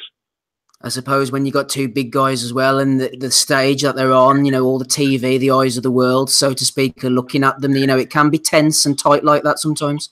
Exactly, yeah. If anything, it just showed another level of Joshua's ability to stick to a disciplined game plan, and even when there was times he could have gone bursting forward with shots, he held himself back and used his jab a lot. So I thought it was quite disciplined from him. So it's boxing, isn't it, really, at the end of the day? Yeah, good point. As Mason mentioned there, he didn't see the fight live because he was actually in action himself last night in the BT Convention Centre, defeating Zor Sadihovs. How did you get on? You won by knockout, Mason. Tell me how the fight went, how you thought you boxed. Yeah, the fight, really, it's obviously you can never look past anyone, but I knew the guy wasn't on my level, so from the first bell, I just took it to him, and he didn't really want to know after I'd caught him a couple of times, because I feel now that I've come down to welterweight, I hold big power for that. I've been used to sparring, obviously, a lot bigger people than me, like in the past, sparring at Liam Smith, people like that. and I think now coming down, I've held the strength and the power I had at light middle, and I've took it down to welter. So I'm finding that my physical appearance over the opponents, it's been a little bit more impact, you know, for myself. So I'm starting to feel I'm coming into my own now, which hopefully I take on fight from fight now. So all in all, pleased with the win then? Yeah, I'm happy. Like I said, we had a game plan to go and get stuck into him. So I'm all about, and it was my first fight at welter, and I felt amazing. So I think it's definitely the road that I'm going to be going down now. Yeah, Mason's moving down to welterweight. He's 25 years of age, 13-0 with 1 draw, 5 knockouts. Who do you train with, and what type of sparring partners do you get in with, Mason? At the minute, I've been sparring with Jack Carroll because I've got a fight coming up on the Lee Selby bill. It's not been announced yet, so obviously I can't give away too much, but I've got a fight coming up on there, which I'm training for already. Straight back in the gym after yesterday, and it's exciting. Yeah, I'm looking forward to it. You think that you're in line for a step up now? You know, some of the names on your record, we see the Kevin McCauley's, the D Mitchells, those type of guys. Like you said, Sordihov's last night, he's not really on your level. Do you need to sort of feel that your opponent is a threat now, you know, that to get you up for the fight sort of thing? Yeah, definitely. That's the massive point. I was telling people like myself today, like I'm ready for that next step up now. Like I'm past the level of obviously serving my apprenticeship against the likes of D Mitchell, really, really good, durable guys. But obviously, I want to start testing myself more now. And I think when everyone finds out about me fight on the Lee Selby bill, that's what it'll be. It'll be a step up, and in most people's eyes, a good 50-50 fight, and that's what I'm looking forward to. So. Just to remind our listeners, we have Mason Cartwright on the call. He's an undefeated welterweight now from the north of England. We're interested to see how his career gets on. Are you on Twitter or social media, anything like that, Mason? Yeah, I'm on Twitter, Instagram, Facebook, all those things, yeah. So just hit you up and get following? Yeah, definitely. More the merrier. Team Nutty, as I say. I like to think I'm an exciting fighter, so I think it'd be interesting for people to jump on board and start watching, because I think any fight I'm in, have been in, and will be entertaining to watch. So. Yeah. Now's the time to get on board. I'm going to ask if any of our panel members have any questions for you in just a couple of seconds. Just before we do, I know that you were ranked in and around the 20th mark at light middleweight on BoxRec. So I'm going down to welterweight here, having a look at the British rankings in and around that same sort of region. We've got guys like, who've we got? Chris Congo's there, Anthony Upton, John Wayne Hibbert's up a bit more. Darren Tetley's a decent fighter. Craig Morris, Isaac McLeod, any of these names that take your interest? Yeah, definitely. You've just mentioned one of them that I'm maybe boxing very soon. So okay. So I'm just obviously I'm holding my tongue. I've got to hold my tongue until it's announced, but I'm excited, put it that way, and I know it's a fight I'm going to win as well. So. Right, we'll say no more at the time being. Then, right, guys, anybody got any questions for Mason before we move on? Yeah, I've got one. Mason, just looking down the record, you had a technical draw with Justin Menzie. Now, obviously, that was a fight I remember seeing the first round. You were well on top in that. But what were your experiences that, when it was called off, due to a clash of heads and it was a big cut? But, whilst you didn't lose your row, you've got the draw on the record. And while it doesn't really mean anything, but for someone in a young career, was there obviously a real sense of disappointment that you couldn't basically go on and win? Because he was 3-1 at the time, Menzie, and it was a competitive fight, on paper. But I think after the first round, you showed your qualities in that you had more than enough to get him out there.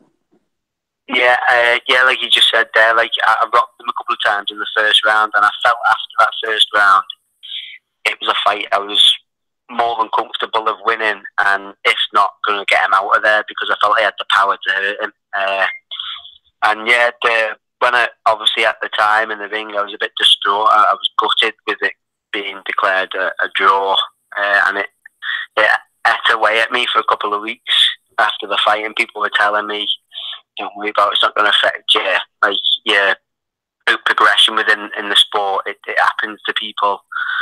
And Jason McClory, manager, obviously must have spoke to Liam Williams at the time, and I got a message off Liam Williams, a phone call, and he just explained to me it happened to him in the past, and it's nothing to worry about. And surely over time I got over it. So I got back in the ring and I started racking up the wins again and stuff, and it was something that took time to get over, but I don't think twice about it now. In my head, I'm just still an unbeaten boxer, and hopefully it stays that way. So, and obviously moving on to your next one, which is going to be at the Big Ellen Road Show, where probably expecting, I think, 35,000 people in there.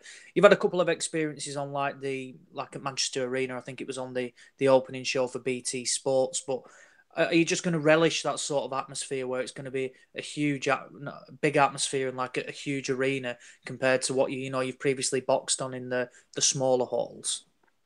Yeah, definitely. Like, it's obviously the pinnacle of your career, isn't it? Boxing in front of like massive crowds, and if anything, it gets me up for it more. It gets me the adrenaline going, gives me butterflies, and to be honest, that's why we box, isn't it? Because we're adrenaline junkies. Like we buzz off that kind of fear of fighting someone, maybe losing, and it's down to us to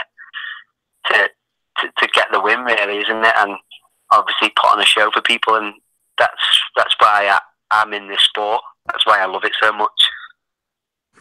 Brilliant. And finally, sorry, go on, carry on. The bigger the crowd, the better for me. Yeah, definitely.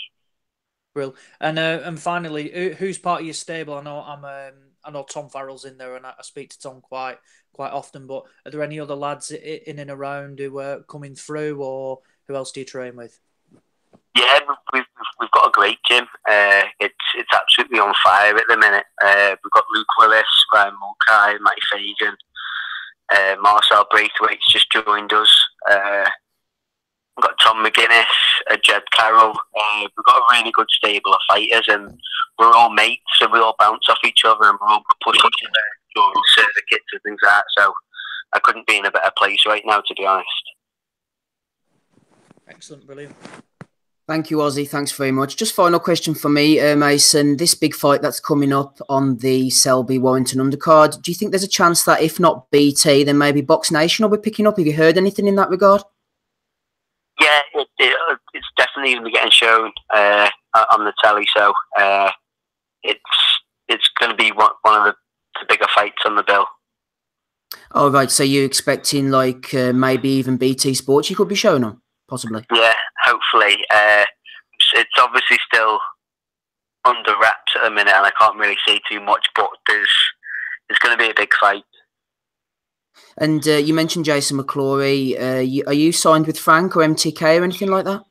Yeah, I'm signed with Frank, Box Nation, and Jason's my manager. Right, so good team behind you, pushing you forward, hopefully onwards and upwards then, Mason?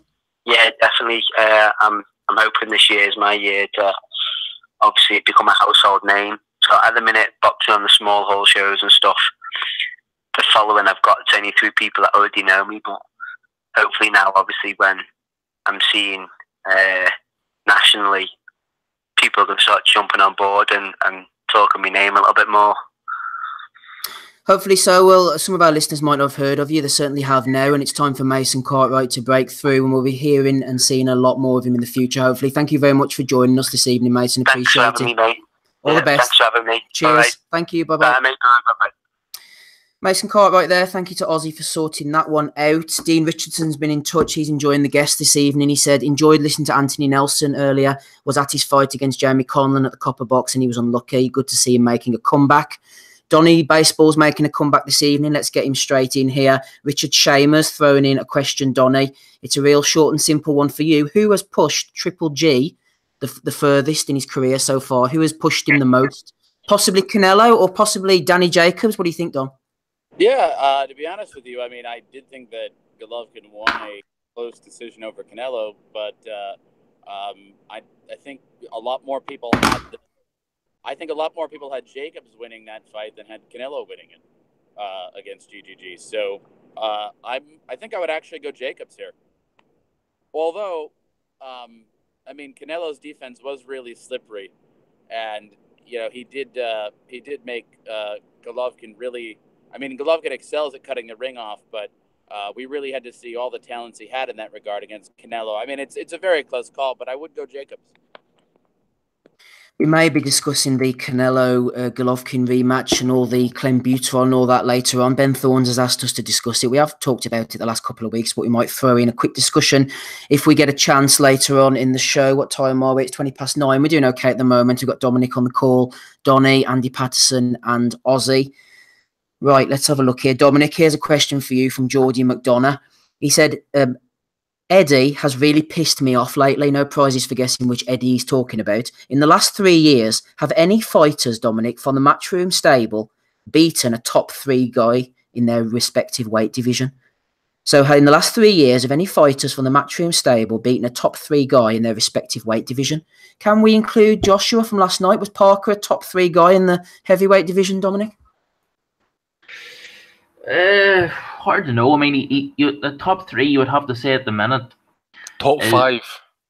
Is he top 5? He's top 5 in my opinion. Yeah, he's top 5. But I suppose if anyone else apart from Joshua, that's I mean, if you think of when Brook beat Porter in 2014, now that's 4 years ago. That's not 3 years. That's the guy's saying the last 3 years. That's past 3 years, but. I suppose Porter was a champion. He was probably in the top, just about in the top 5 welterweights when Brook beat him. I'm trying to think of anyone else. I'm going through the rankings here. It's tough, isn't it? Really, it is. It's I mean it is. I mean, what about when Cal Yafai beat your fella Conception? Would he have been a top 5 in that division? I don't think so. No, not really, Andy. What do you think? You know more about that than me. Concepcion, possibly. He had a few borderline. I remember he had that war with Hernan Marquez, and I think he got iced in the rematch in 1 round. I think, but I think he'd rebounded and stuff. So at that point, I think he was going into that fight against Yafai as a decent run of form, but maybe slightly past his prime. But maybe not past his prime. Definitely battle worn. Yeah, so I think it's a valid. The question, all it can do really is validate what the guy's saying. It's a loaded question then from Geordie, maybe. It's a loaded question, but I don't disagree with the premise of it. I mean, it's the broader underlying theme of this, I think, is that Hearn doesn't really throw guys into fights against guys where he tries to build these sort of. He wants to go for these cash-out fights, these fake beef fights. I mean, the Quigg Frampton thing was the perfect example of this. Quigg was fighting, hopeless opponents for years just so that this Frampton fight, the big earner, could stay on the table. And we all know why, because if he had fought someone, handy or half decent, he would have got exposed. So, and this is a pattern that's replicated in a lot of the other divisions with the fighters that he does have. I mean, the thing that really disappointed me about Brook, and I am a fan of Brook, was that after he beat Porter, and we know what happened, he won about Tenerife, but when he came back from that, he what sort happened of in Tenerife? What was this? Huh? And that could be devoted to another show entirely. But after he came back from that, he had 3 fights against. I know people say they're mandatories, but the Frankie Galvin fight, that wasn't a mandatory, and that was a chance to, if he really wanted to cement himself as the best welterweight in the world, which was the claim, go to America and fight Thurman in America. Really go if you want these fights. But they were the hid behind this thing that no one wanted to fight Kell Brook. It's right. And the broader thing is, you talk about this discussion earlier about a potential Povetkin purse bid and Eddie's reluctance to put his hand in his pocket and pay out to get big opponents over here to fight his big fighters. I mean, you know, Hearn has never shown any appetite. At least you compare it to Frank Warren, and I have a lot of gripes from Frank Warren, but historically he has put his hand in his pocket. Admittedly, when he has had to help major broadcasters, like he got Gervonta Davis over for Liam Walsh once the BT deal was in place. And I think with Box Nation, he probably found it hard to do that. But he got Kovalev over for Nathan Cleverly, but that was probably a big mistake taking the fight at all, home or away. But Hearn he's never shown the same sort of readiness and willingness to, you know, take a bit of a risk to bring a top opponent over, even for one of the bigger fighters. And he'll say someone like the pay-per-view, like say Brooke Golovkin, that doesn't count because that was being secured against pay-per-view. It wasn't, you know, like say, for example, Frank Warren paying Lacey to come over and fight Calzaghe because that was on ITV, not pay-per-view. That was on ITV at 2 o'clock in the morning, but it wasn't pay-per-view. So Warren was putting up the money, you know, to bring that guy over. So Hearn, I think that it just goes back to Hearn's business philosophy, which has been drummed into him by the old man, is that they're basically accountants, and you know they're not running any losses. They're only interested in making profit, and it doesn't matter if that's at the expense of good undercards or good competitive main events. The name of the game is running a profit, and that's all he's interested in, and he can get away with it because he's got Joshua at the minute, and it's also what it goes back to as well is what just before the last guest came on, Ozzy was saying about it's sort of becoming like a margin of convenience now between Joshua and Hearn because that fight with Parker, I think that was the last fight under existing contract. Now the rumors are that they're going to extend the contract, but as Ozzy was saying, you know, it makes no sense for Joshua and his team to go on their own because you have all these hassle like undercard, you know, security, and you know, Joshua, does he really want in the middle of training camp to be taken off and thinking about and all these different queries and issues that go into putting a card together, all the sort of administrative details and stuff? And on the other hand, Hearn, you know, he can, even though he's probably going to be taking less and less from Joshua, he can still, if they extend the contract, he can still get the reputational benefit of being associated with Joshua. So if that's removed from Eddie Hearn's sort of ledger that he's on Joshua's promoter, it's going to make it harder for him in terms of being a promoter in all the other weight divisions with all his other fighters. If he still has that reputational thing of being associated with Joshua, you know, he's probably wise enough to accept that and not throw his toys out of the pram at being increasingly sidelined in terms of what he takes financially from Joshua. Can I just jump in there? What about Jamie McDonnell beating Kameda? Well, I was wondering about that. Was Kameda up there top 3, was he? I think Kameda was overrated. Like, I mean, I think this one, if he goes and beats this fella in May, that really will be, you really have to tip your hat to him that way. But I thought Kameda, there's danger of being wise after the event, but I'm not taking anything away from Jamie McDonnell going over twice, and you know, he won very well. He performed admirably on both occasions, but was he top 5 in that division? He was a title holder, but being a title holder and being a top 5 in the division, they're not always one and the same thing. But who else? I'm trying to think of anyone else. I can't think of anyone else. And in terms of bringing him, the Gale and Durrell. No, I thought that, but I don't think Durrell was top 3, was he? Yeah, maybe top 5, but not top 3. Go ahead, Ozzy. They're all on the road, these though, aren't they? Look at them. They don't come to the UK. They're all on the road. The ones that we're talking about, McDonnell and the Gale potentials. The only one I'd probably say is in terms of like a risk in terms of an opponent was probably, what about when he brought Linares over?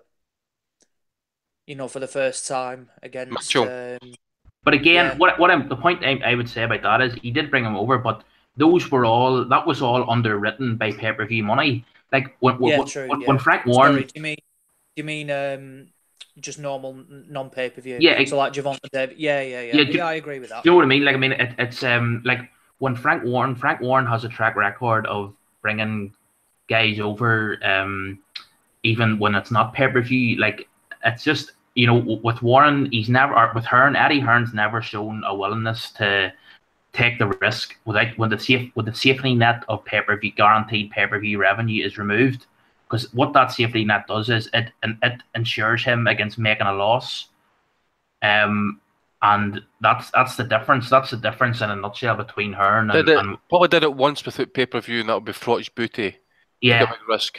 And that's why he ran into the fact that he ran into the ring and he lost his control when Frotch won. That's why he did that, because they all knew that night that they were taking a risk, that it wasn't natural for them as a business model.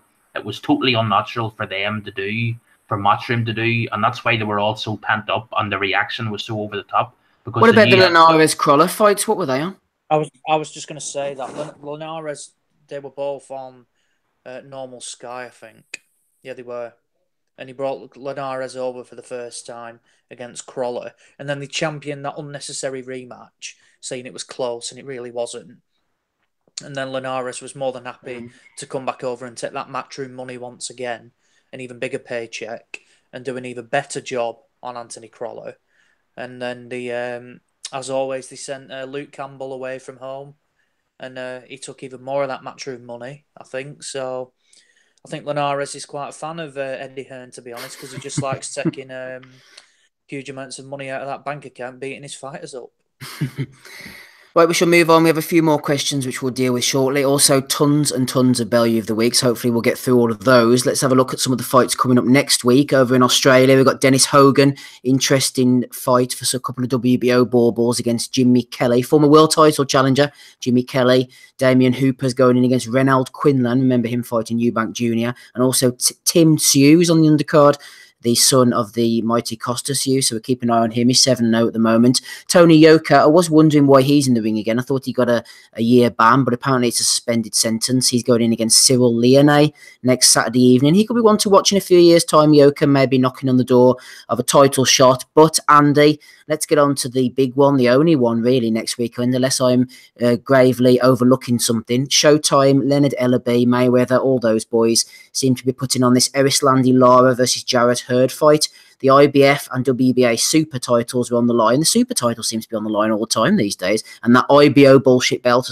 has sort of snuck its way in. Also on that card, Caleb Truax is rematching against James DeGale. Julian Williams is fighting Sergio Mora, and a variety of other fighters of various degrees of ability. Andy, tell me about Lara against Hurd and Truax against DeGale. Which one are you looking forward to the most? Will Lara Hurd stink the place out? Possibly. Who knows? I actually think it'll be a really good card all round. I was actually surprised. I checked, was it Saturday night? I think it was last night. Mora against Angulo. I don't think Angulo's no fought in something like, was it a year and a bit, 2 years or something like that, 8-rounder. Yeah. But I think it'll be a decent card all round. I mean, Julian Williams, that is it Gallimore. That might be a decent enough fight. That other guy can. He's got a decent KO record and stuff, but no Williams can be hurt. So that might turn out a wee decent fight. Truax, DeGale, obviously slightly going under the radar a wee bit, innit? But you just don't know where DeGale's really at this point. But he's been really quiet about the defeat as such. But just the way he's been building toward the rematch, it's just been absolute darkness. There's been no communication or whatever that I've seen anyway. So we don't know where he's at. You'd think he's going to be better condition, but you just don't know. But you would think this time round about he knows what he's got to do. He's got to work far better than what he did, stay off the ropes. We'll wait and see. But again, the gas tank always has been a question over the last few fights and that. So you just never know. Being on the road might take something else out of him, and maybe the shoulder hasn't really fully healed. But Hurd against Lara, I'm going to go for Hurd here. I think the Hurd might get to him late, potentially late stoppage. Might just sneak it out on the cards if he's able to kind of maybe measure him around about the 5th and 6th rounds and start kind of working on him. Guy's relentless. Lara's going to be doing a lot of movement, so I'm expecting Hurd just to kind of swallow up everything that is coming at him and just basically kind of wear him down in the end. And at the end of the day, Lara is a Cuban, and it's been said before in this podcast, never better than a Cuban. Never bet on a Cuban, says Andy. Donny, I agree with Andy. I think this is a really good card. I'm looking forward to quite a few of the fights. Hopefully Box Nation will show them. I know that they've picked it up. Just looking at the main event, we've got Lara. He's won 6 fights on the bounce since losing to Canelo Alvarez in 2014. Who has he been fighting though, Donny? That's the question you're asking. Guys like Yuri Foreman? Yes, him. Terrell Gosher as well. Jarrett Hurd, meanwhile, I think it was the Frank Galarza fight, wasn't it, on Showtime that he announced him back in 2015. He has a win over Tony Harrison on the record here. That was for the vacant IBF title. He's also beaten Austin Trout. That's a good one. He's a bit of a machine, Hurd, isn't he? He just keeps on wandering forward, like Frankenstein, just taking punches, hitting. I think he's going to get to Lara. I'm picking Hurd, actually, Donna. Yeah, wait, and wasn't Hurd's last fight the knockout of... Who? Just cut out there, Donny. Who did he knock out, Donny? Don't keep us in suspense. Who was it? Shit, is he all right? Donny. Hello. Aye. You there, Don? I said, wasn't his last fight the knockout of Erickson Lubin? No, it was Austin Trout retired. Was he not just absolute knackered? It was Charlo who beat Lubin. Oh, that's right. No, it was Charlo. 1 round, aye. Yeah, no, yeah, but Hurd's performance against Austin Trout was also pretty impressive, and that was a good action fight. He obviously isn't afraid to mix it up, and yeah, I think he could get to Lara. Although, you have, like you said, who has Lara really been fighting lately since Canelo? And by the way, a lot of people, including myself, don't necessarily even believe he lost that fight to Canelo. But there's a black hole if ever I heard one. I mean, at the very minimum, it was a very close fight. But yeah, the run of opponents he has since, I think, speaks to the fact that not a whole lot of folks are very interested in fighting him, and for good reason. He still does have his skills. He still does seem to have the same excellent counterpunching ability, and the speed doesn't seem to have left him either. I mean, I think that Hurd will bring it, and I think he will give him a good fight, but I don't think Lara has lost that much that he still can't handle Hurd, and I am picking the Cuban in this one, and I'm going to fly in the face of the don't bet on a Cuban wisdom, but yeah, I think Lara still has enough to handle this young guy. What about the Truax DeGale rematch, Donny? Well, that actually I think was a nominee for upset of the year last year. I wish Adam Smith was here to tell us what the odds were on that. I think it might have won upset of the year on here. Oh, it did. Okay, all right, then it won. But yeah, I mean nobody saw that coming. And yeah, I have to wonder whether DeGale was all the way there, mentally and in camp or whatever. I mean, he is a very good fighter, and he, has all the pedigree and the technical ability. I mean, he's had some success in his career, and I mean, he should beat somebody like Caleb Truax, but Truax had his number that night. I have to think that he'll right the ship and avenge that upset loss, because it's going to mean so much to him. I mean, there's so many fights that are coming that could be, down the road that could make him a lot of money. And whatever he was lacking last time, I have to think that he'll be bringing 100% of himself this time, just because of all of the potential fights and the money that he could be losing out on if he blows this again. So I think DeGale will come back strong. It is curious, though, how Andy said there hasn't been a tremendous amount of promotion behind that fight, which is interesting. When you said that it was next week, I was like, really? Yeah, it's crept up, hasn't it? Yeah, because I really thought that I would have seen more about it on social media, and I haven't. It's dead, eh? I haven't really heard a peep about it. Yeah. Yeah, to the Hard Rock Hotel and Casino in Las Vegas. You're in America, Donny. Get your ass over there. That's what I say. Just around the corner from you, Dominic. I'm picking DeGale to do the business this time. I think it was an aberration, the first one. I think he will get the business done in the rematch against Mr. Truax. But starting off with Lara against Hurd, if you're looking at the Terrell Gosha fight, Gosha's a former Olympian, Dominic, but he's just not very good. That was the problem. He couldn't cut down the distance, close the range against Lara, and Lara was able to pretty much do what the hell he wanted for 12 rounds. Hurd isn't going to allow him that same luxury. He's going to be coming forward constantly. Has Lara got the power to keep him off him? Is he able to do elusive enough moves for the full 12 rounds to keep Hurd off him? I actually don't think he is, and that's why I'm picking Hurd to win this fight. Tell me where I'm wrong, Dominic. Well, I honestly do side with Donny in this one. I actually have a feeling that Jared Hurd is in serious danger of making a Cuban look good here. I think he just, from what I've seen in his last fight, I think he gets hit a bit too much. I think his defense, it will come down to whether Lara can, hurt him enough to make him think twice about walking forward so brazenly. But I would have to give a hesitant vote to Lara to win, although I really want him to lose because I want the demise. This would complete the holy trinity of the demise of all these tedious Cubans. Like, you've had Regondo, you've had the worst, by far the worst was Rancid Bartholomew. He was absolutely horrific. I mean, he really made me angry. And Solis's got to be well done there as well. He's in a category. He's in a category all of his own. I mean, that's one of my favorite. We need to get Dave Lee back on to talk about it. The time he fought Vitaly Klitschko, Vitaly looked like he wanted. Do you remember? Do you know what? He wanted to kill him. The knee went, didn't it? Yeah. Do you remember the time? Well, he. The knee went. The heart went, I think. He kicked a few more things than the knee went, but I'll tell you this here. Do you remember Vitaly had that look on his face? Right? Do you remember? Have you ever seen that film with Denzel Washington, Man on Fire?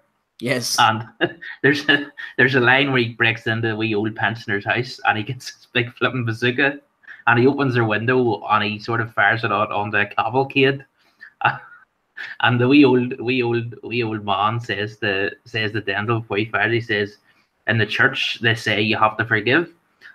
Denzel just turns around and he says, "Forgiveness is between them and God." And Vitaly that night, he was so angry, and Vladimir was angry too. He looked like he wanted to fire a flipping bazooka into that man's head. He was ready to pick him up off the canvas, wasn't he? Yeah, he was going to fucking mutilate him. He was pissed off because what the crowd, he wanted the crowd to have a fight, But there's a lot of Solis had been talking shit as well. Yeah, exactly. He'd been talking ages. He'd been talking shit, and Solis was actually the kind of guy who was expected to give him a hard fight, and then he just quit. Yeah, I actually didn't know that he had been given it plenty of the gab beforehand. Yeah, it was like Dominic, after all that, and you're lying there, you know what I mean? After all the shit you've talked, get back again. Is that all you've got? It was I'm the owner. It was his fucking promoter at the time. Of course, it was shit talking. That was him who had they call him Yildirim for the Eubank fight. Oh, that was Ahmet Onu who rang the bell for the Danny Williams fight. Aye. I remember now because I remember Tommy before the Eubank Yildirim fight. Tommy was absolutely irate with that guy, so he must have remembered him too from the Vitaly from back when he was promoting them too. But I mean, what it goes back to is these Cubans, like there's a psychological flaw that they have that they're I think their temperament is singularly unsuited to the success in the professional game. I mean, that guy Bartholomew, I was so annoyed by I was so happy that Relic beat that guy because he was shocking. I mean, it was just, and the low blow in the last round, absolutely horrific. But going back to the second fight on this card, the Gale, I agree with Andy. I think it's actually going to be a good. I think this has a potential to be a good card. I won't unfortunately get to see it because I'll be working 4 o'clock next Sunday. Unfortunately, I'll have to watch it back. But I'm looking forward to this, the Gale rematch, because I actually disagree again with you, Steve. I think Truax might do the double over this guy. I mean, okay. I think it might be very close on the cards again, but I think it will be very close on the cards. But either way, even if the Gale does manage to squeak it out, I think the Gale's best days are behind him. I don't think he's in the game for the right reasons. I agree with that, yeah. I think he's more about he wants to accumulate as much wealth as possible, whereas I think someone like Groves is in the game for different, probably the better reason. And I think that fight, to me, that rubber, that sort of the Gale Groves potential big fight, to me, it doesn't hold the same attraction as it did a while ago. But the Gale, is he still being trained by Jim McDonnell? I haven't heard otherwise, unless the guys have. Because that's the same with me. He is, but he's pulled in Malignaggi for this camp. So he's got the insight of Paulie Malignaggi alongside Jim McDonnell as well. I can't see that working out well at all. That'll go well. That'll be like Naz when he had, what was it, Oscar Suarez and Manny Stewart in the corner. Yeah. Yeah, I mean, he the thing about the Gale, he's been doing this. He has this habit. We all know it. He sits on the ropes, and the fighters that can get away with sitting on the ropes and being effective, the likes of the James Tonys of this world, they're few and far between. And for the Gale sitting on the rope, it's just not a good place to be, because even those punches, like he had a bad shoulder. So if you're, even a lot of those punches, they're not getting through to the chin. They're cracking him on the shoulder, on the elbow. They're weakening him, and I do believe his best days are behind him. And I think the Jack fight, in hindsight, the Jack fight really took a few years off his career. It's a fight I thought he lost, and I wasn't impressed with his attitude afterwards. I thought he was he's just never someone to Gale. He's never someone that I've warmed to, unlike our erstwhile friend Shep, but who once thought he was an absolute world beater. But I find the Gale, I've never warmed to him, and I think it's an interesting debate, the question whether he's overachieved or underachieved, but I thought he should have beat Andre Durrell a lot more convincingly than he did. He made a real sort of meal of the fight in the middle rounds, and he's had those fights in America.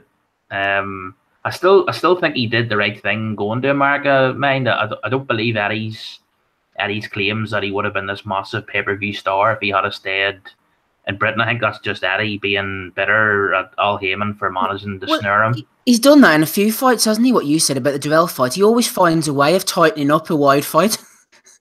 Yeah, it's I mean, even those fights against the Medina fight and Paul Smith, even I remember he had lulls in the middle of that one, and Smigger was coming back. Yeah, it's just I think he has maybe an attention deficit thing. Attention deficit disorder. I think he's on the spectrum. A boxing version of what? If you see his reaction after the Body Jack fight, he generally looked, he's just been. That was a pretty brutal fight. In fairness, yeah, he really was. He had a torrid time in that fight, I thought, and so his reaction after the fight, you could probably understand that he was concussed. But in general, I think you see him giving interviews, and I sometimes get the impression when he's giving the answers to these questions, his mind is flitting between one thing, and he can't sort of stay focused for any longer than sort of 10, 15, 20 seconds on one thing. He's sort of like a fly buzzing, but he can't just sort of, nail down, focus on something rigorously for, a sustained period of time. And I think that sometimes that's reflected in his fighting. But it's going to be interesting to see what he can do in this fight. But if you imagine him, even if you take the other champions apart from Groves, like that guy Benavidez, if you put the Gale in with Benavidez, I would worry for him. Like, I mean, I could see him potentially getting stopped by someone like Benavidez. Yeah, I wouldn't be surprised if that happened at all, to be honest with you. Final word to you, Ozzy. Not much love for my Jarrett Hurd pick. Maybe you can provide some. I'm thinking back to the 2013 fight that you might recall, when Erislandy Lara went in against Alfredo Angulo. Angulo had Lara down at least a couple of times that I remember. And in the end, was it a damaged nose or an eye or a mouth or something was damaged of Angulo, and he said that he had enough and he didn't want to fight anymore, and that was Lara's sort of get out clause, although Lara was back in the fight by that point. I'm wondering if maybe Hurd can finish the job that Angulo started, Ozzy? It's a close one for sure. I'm probably going to go with Lara, but with no confidence. The bookies have got it relatively close as well. Lara's actually the betting favourite. He's 8-13. Jarrett Hurd 5-4. So we know it's a close fight on that. I don't really have anything to add from what everybody else has said in terms of the fighting going with Lara. And then for the De Gale and Truax fight, it's a difficult one because has DeGale's fitness improved in terms of that shoulder enough, which obviously caused him problems in that fight, from where he can go and basically go and beat Truax? Because Truax is in reality, he's not world level, is he? He took advantage of a below par James DeGale. He was brought in for a reason, wasn't he? Didn't read the script. Yes, he was. Yeah, he was. Yeah. He was brought in to lose. It was a comeback fight for DeGale, and then they were already talking about a unification fight with Benavidez earlier, which probably this time now. But it's going to be interesting because if DeGale boxes, he'll win. But he seems to like to get, like I said, just sit on the ropes and he hasn't got that about him anymore, and it really backfired on him, and he was nearly out of it. He nearly got stopped, I think. Was it in the middle rounds or something? He took some huge shots. Was it the 6th, I think, maybe, somewhere around there? I think it was, yeah. Key turning point, wasn't it? Yes, yeah. And he did well to survive. But it's interesting that they've took this rematch straight away. So they must have something, like they must have done something different, and I actually think the Malignaggi thing could work out for the better. I mean, I think his technical breakdowns on commentary are absolutely superb. I think he's one of the best out there, and surely that can then transpire, and like to just making little changes, because De Gale is what he is now. What is it? Is he in his early 30s? You're not going to change his style completely, because he's there. He's done it and he's won with it. But just these minor tweaks may help him. And I'll probably go with De Gale on points. I don't think he'll stop Truax, but I mean Truax is 9-2. So for anybody who thinks De Gale isn't all there, then fill your boots, because Truax has shown once he can do it. And at 9-2, if you think De Gale's not improved and he can't basically feel he's on the way down, then you've got yourself a nice wager that we can go and earn some money.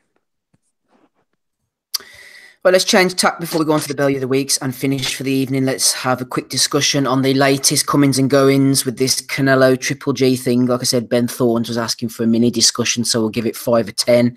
Ben himself was saying the whole thing stinks. It makes me rage. Why do we invest so much time and effort into a sport that is as openly corrupt as boxing? Canelo should be banned for life, or at least the same as Lucas Brown. But then I don't want Triple G to miss his payday. The whole thing is shite. Everyone knows Canelo's a drugs cheat, like we all know 99% of fighters are. Okay, strong stuff, Ben. I'm actually past boxers using PEDs, he says. It's the hypocrisy of the cunting governing bodies. I despise those money whores. What do we expect from a sport that was literally run by the mafia through its quote-unquote golden period? Fuck Canelo too, says Ben Thorns. What's the latest then, Andy? Fuck Canelo, says Mr. Thorns. We've got the refunds are being offered, obviously. Okay, we'll go to you then, Donnie. You've unmuted yourself. The refunds have been offered. The refunds have been offered, which is standard practice, I suppose, and quite a few. Offering a very moderate view of this issue, and I just I mean, I appreciate all the nuance. Okay, thank you. Like I said, Andy, the refunds have been issued, and quite a few writers now, the likes of Dan Raphael, Steve Kim, heavyweights in the sport, literally, are beginning to say that there is a chance that it looks like this might be called off and cancelled. What's Bob Bennett saying, Andy? I mean, the fact that the Las Vegas Commission have so much riding on this monetarily, it's like them making the decision is like them marking their own homework, really. What do you think, Andy? I did follow it a wee bit again. Want to try and get it right. I know Steve Kim did mention something about or alluding to the fact that a ban was quite likely.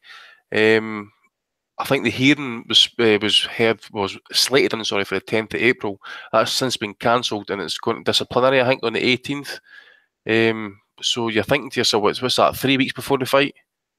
2 weeks even? I don't know what it is, but does Canelo even have to attend? I mean, we don't even know. Well, he's still training. I don't know what Golovkin's. I'm assuming the guys are still training and that, but Surely he should be there at the hearing. I mean, it's ridiculous if he sends a representative. See, to be honest, mate. See, if there's a possibility, if you know privately that this fight is, serious jeopardy, you're going to lose whatever $1 million payday you're going to get. You think you'd be putting your body up for a fucking autopsy, right? I mean, hair, pubic hair, sperm, everything, your fucking shit. Everything, you put that up and you would say, like, okay, there it is, test it, everything you've got, you can keep it into storage. I will be tested between now and the fight. I will remain in the programme 365, 24/7, because it's clear this WILDER programme isn't really working as such, because I expected that when the top 10, top 15 guys signed up or were in the rankings and stuff, they had to sign up for like 365 testing. It sounds like it's just happening whenever a fight's signed, so that's what potential 6 weeks of testing, maybe 8 at best. So what they're doing for the rest of the year and stuff. So I just think the test needs to be a wee bit more. I know it's expensive. I know there's problems with staff and all that sort of stuff. So what the fuck are you going to do? I think personally this fight is really going to. I'm going to put my neck out and say this fight's going to be cancelled. Now, I've got nothing to really back it up, rather than to say is that he's guilty. The law, I think the law states that it doesn't really give him any grounds for a pass or whatever, that he should be banned by the law. I'm sure it is. So I think that's what's going to happen here. What do you think, Donny? Well, I mean, isn't he? I thought he was signed up to that year-round testing program, and I mean, if he was, wouldn't it make no sense for him to use these drugs illegally? I mean, because if you can get tested at literally any time, it wouldn't make sense for you to do it. I mean, he is ranked because he doesn't have any belts. He only has the ring title, so he was ranked in the top 15, and he was subjected to 365 random testing. Do you think they're going to fudge it, Donny, and put like a retrospective suspension on or something, and say, oh well, he was tested on, like, I don't know, the July 2017? We still don't know. We still don't know what the levels are, and I mean, if it really is a trace amount, which I presume will come out in the hearing, man, if it really is a trace amount, he may have just been stupid. I mean, I understand what Andy is saying about how, well, he obviously has the money to not, eat contaminated meat, and he can get his food imported from the United States, and, he can take measures to ensure that he doesn't run into this type of problem. And he absolutely should have done that. But I mean, the real question is, though, was there an intention to break the rules and to cheat, or was there not? And I am curious to hear the information that's going to come out in that hearing to find out if he meant it or not. I think it's the threshold value. I think that's what it is. I think the WILDER list is supposedly meant to be quite clear. There is no threshold. There's no threshold. If you have even the tiniest, tracest amount, you will test positive. Right now, there is no WADA protocol. There's no threshold. He's guilty. No, in that case, he's guilty, so he's got to be banned. Ozzy, what's going to? But other Mexicans have gotten a pass because of this. Yeah, the likes of Vargas and Salido and those kind of guys who would definitely need to drop weight, very quickly. Morales. Yeah, he was guilty of sin. The thing about clenbuterol, like the brilliance of that as a drug, as a PED, is that, and the reason why bodybuilders love it, is that if you are somebody who's a highly elite athlete, because regular people like us might be able to lose weight and also gain muscle at the same time. But when you're a highly conditioned athlete, that's not really possible. You're either cutting or you're putting on bulk, you're putting on muscle. And the brilliance of clenbuterol is it allows you to build muscle and cut weight at the same time. And that's why athletes like it. And that's the advantage it would have given him. Does sound good, doesn't it, Donny? Like, I might get some myself. How do you get some of this stuff? I don't know. Go down to Mexico. It's legal there. You are selling it to me, like. I'm just looking for an old tweet here, actually. Remember I mentioned Contador a couple of weeks back and that he got stripped. Yes, the cyclist, yeah. He had trace amounts that, and he got banned, I believe, 2 years, and he got a few of his tour titles stripped off him. He was 0.05. I think is it nano or nictograms or something like that, whatever this stuff is. Canelo came in at 0.8. So he was actually higher than Contador, and he got the maximum at that time, 2-year ban. There you go. Then, Ozzy, we're talking levels and all that type of stuff. And I mean, and if the fight doesn't go ahead, should Golovkin still fight on May the 5th? And then, Ozzy, we're looking at potential opponents. Quite a few guys have thrown their hat into the ring. The likes of Demetrius Andrade, which sounds the most intriguing of the names I've heard. Sergei Derevchenko as well. Yeah, wouldn't be too averse to that. It's not a Canelo, but what can you do? And Gary Spike O'Sullivan, no interest, to be honest, in seeing that massacre. No harm to Spike. What do you think, Ozzy? Well, a couple of things. He's a cheat. He's a cheat and he should be banned. I want this fight cancelled because if it's not, it's sticking 2 fingers up at failing a drugs test and nobody cares because it's bullshit. He's failed a test. He should serve his punishment. They were very quick to blame me, weren't they? And we're talking about a guy who has got all the money behind him. He's got all the nutritionists. He's got everything. So why is he eating this beef? I think he's even got people in his team that are butchers as well. Why is he eating this meat? You would fly in the best possible source of meat you can get, not eat it, particularly with the background stories behind this meat in Mexico. You wouldn't even run the risk of it for this reason. And instead, it was all planned, wasn't it? When they released it, they had a statement. Oh yeah, and he's flown out to America, because of this and things like that. Rubbish. He's been rumbled. He's been caught, and now he has to face the consequences. If it means not seeing this fight, I don't care. Because at the end of the day, if they're going to turn a blind eye to this, they may as well fuck drug testing off and get everybody get on it. Because what's the point? If they're going to say no to it and just ignore him and say, right, yeah, we'll give you the benefit of the doubt it was meat, he's eating a hell of a lot of fucking meat there to get those sort of levels. When Contador was he purposely juicing and he only had those small traces in him? And yeah, but I think he'd also been caught with some, this is going to sound weird, but they found, I think it's called, was it plasticides? So they could actually see that a blood transfusion because it'd been held in a plastic bag for him and stuff. Jesus Christ. So, yeah, it's next level generation hardcore. Honestly, fuck, man. Read Tyler Hamilton's book's unbelievable. Yeah, but we're looking at those traces, and Canelo is well above that, well above it. So for me, it's too shady. It's wrong, and for me, I hope the fight is off because they need to make a stance against it. Canelo has been rumbled. Fuck him off for 12 months or whatever it is. Yes, I think Golovkin should fight because we're not going to see the Saunders step in, and I agree. I don't want to see that. And Saunders is well within his rights to say, look, I'm not a substitute. I'm not I'm not here just to make up the numbers. No interest in seeing the Spike O'Sullivan fight. No, I just don't care about it. It's what about Avni Yildirim, as Dominic mentioned, has been had his name thrown out there? No interest. They're looking at somebody at light middleweight, I think, or something like that. I can't remember the lad's name. Looking at bringing him up. Yeah, Derevchenko, I won't be bothered about that. I think get somebody in because he'll fight. Then Saunders will box a month after against Martin Murray. And then Canelo's banned, so we don't need to think about it. And then it just paves the way for Golovkin against Saunders later in September, October time. So that's what I'd be doing. And so, yeah, let's get him fighting because what we don't want is then any of this talk, about, he's, Gennadi's not boxed and we want him to have a tune-up before Saunders. No, we don't want that. What the fuck are you wearing, Donny? I can't see the camera. What's going on? See the fucking tie? It looks like a fucking Calippo bar. Go on the camera, Donny. Let's see you. What's he doing? Oh, he's buggered off now. Sorry, Ozzy. Carry on. Well, I've got to admit, I saw this guy just appear on the camera, then on the iPad. Then I thought, what the fuck is going on here? I thought, who is that?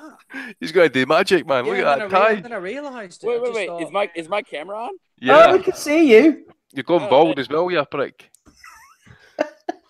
No, Go on, Donny. Put yourself on the camera. Let's see you. There he is. I'm sorry. I meant to. Take the glasses off. I meant to unmute myself to tell Steve I had to go for Easter dinner. But no, I'm sorry. I'm sorry. When I hit the mute button, I must hit the camera. I'm sorry. We're all sorry, Donny. Aye, so's the chat, man. By Jesus the Christ. way, I know, yeah. Tommy has seen this time before. He always makes fun of it. Do you like it? No, it's awful. Hang yourself with it. Donny, you've been compared to a young Gareth A. Davis, so you can take that as a compliment if you want. Or I always think Donny looks like the guy at a Peep Show, you know, Mark. Don't need to be hiding the cupboards. Okay, go on, Donny. Final thoughts, final comments from you. Well, my final comments are that I've had a lot of fun with today's podcast, and look forward to next week. And happy Easter to everybody. Thanks, Donny. All right, cheers. Bye. Right, Dominic, final word to you on this whole Canelo thing. You're making some good points there, actually, in the chat. Tell us about Luis Neri, or more to the point, what was Oscar Valdez saying about his time in camp with Canelo? Yeah, I have to admit my knowledge of the Neri case is very patchy. So I think Andy knows more about that than me. But the Valdez thing's very interesting because he did an interview in Fight Week of the Quigg fight, saying that at the start of his camp for the Quigg fight, he had spent a number of weeks in Guadalajara, which I think is where he's from originally. And he was in camp. He was around the same gym that Canelo would have down there. And he said he never saw Alvarez eating meat, hardly at all. Those were sort of his exact words. So it's sort of, that's a fellow Mexican saying that. It's sort of, you know, it makes you think, you know, it gives you pause to think, you know, makes you even more suspicious. But I agree with what has really already been said. I mean, I think he has cheated, and I think he was probably cheating before the first fight. I mean, we've all seen the pictures of the sort of transformation in his physique, and I think they were all. My hunch is that Golden Boy and Canelo, his team, they were all spooked. I mean, they really knew that they probably had to take the Golovkin fight, probably a year earlier than they wanted to take it. They probably would have wanted to wait until this time, May 2018. But instead of taking the fight last September, they probably wanted the first fight to be now, and they had to wait. They had to take the fight sooner than they wanted to, and they realized, I think, they came to the conclusion that they had to have so many things stacked in their favor, like having the fight in Vegas, so certain judges, the commission, all these sort of things. We've seen what Abel Sanchez has said about. Now, I agree. The point he made about, you know, the wrapping of hands before the first fight, and Canelo was allowed to sort of do an illegal sort of maneuver when he was having his hands wrapped. There was all sorts of things that I think went on that in the preparation for the first fight where I just thought deep down, I think they realized that they had to push the boundaries to such an extent to have a chance of getting the win. And even then, they didn't. You know, they lost the fight. I don't want to see the rematch. I think I'm satisfied. Now, I'm obviously biased because I am a big Golovkin fan, but I thought he won the first fight. I agree with what Donny said earlier. I actually thought the Jacobs fight was a closer fight than the Canelo fight. But I'm not really. I don't have any desire from a point of view of curiosity or wanting to find out. I don't really feel a desire to watch a rematch because I feel Golovkin won the fight quite clearly, and I would rather see Golovkin fight Billy Joe Saunders, but I don't want to see Golovkin. I don't want to see Saunders step in as some sort of late replacement. I would rather see that fight in London in sort of June or July. But I can understand if Golovkin, you know, he's thinking it's a big payday and he's probably going to get in a higher percentage. That's sort of the mood music, is that he's going to be getting a higher percentage for the rematch than he did in the first fight. But if the fight does go ahead, I do agree with Andy. I would sort of fall in behind him and saying that if I had to pick an option now, I would say that there's more chance the fight doesn't happen than it does. But if it does go ahead, it'll be very interesting to find out things like the judges, the referee, stuff like that there, because I think that will be very interesting. The sort of judges at the pick.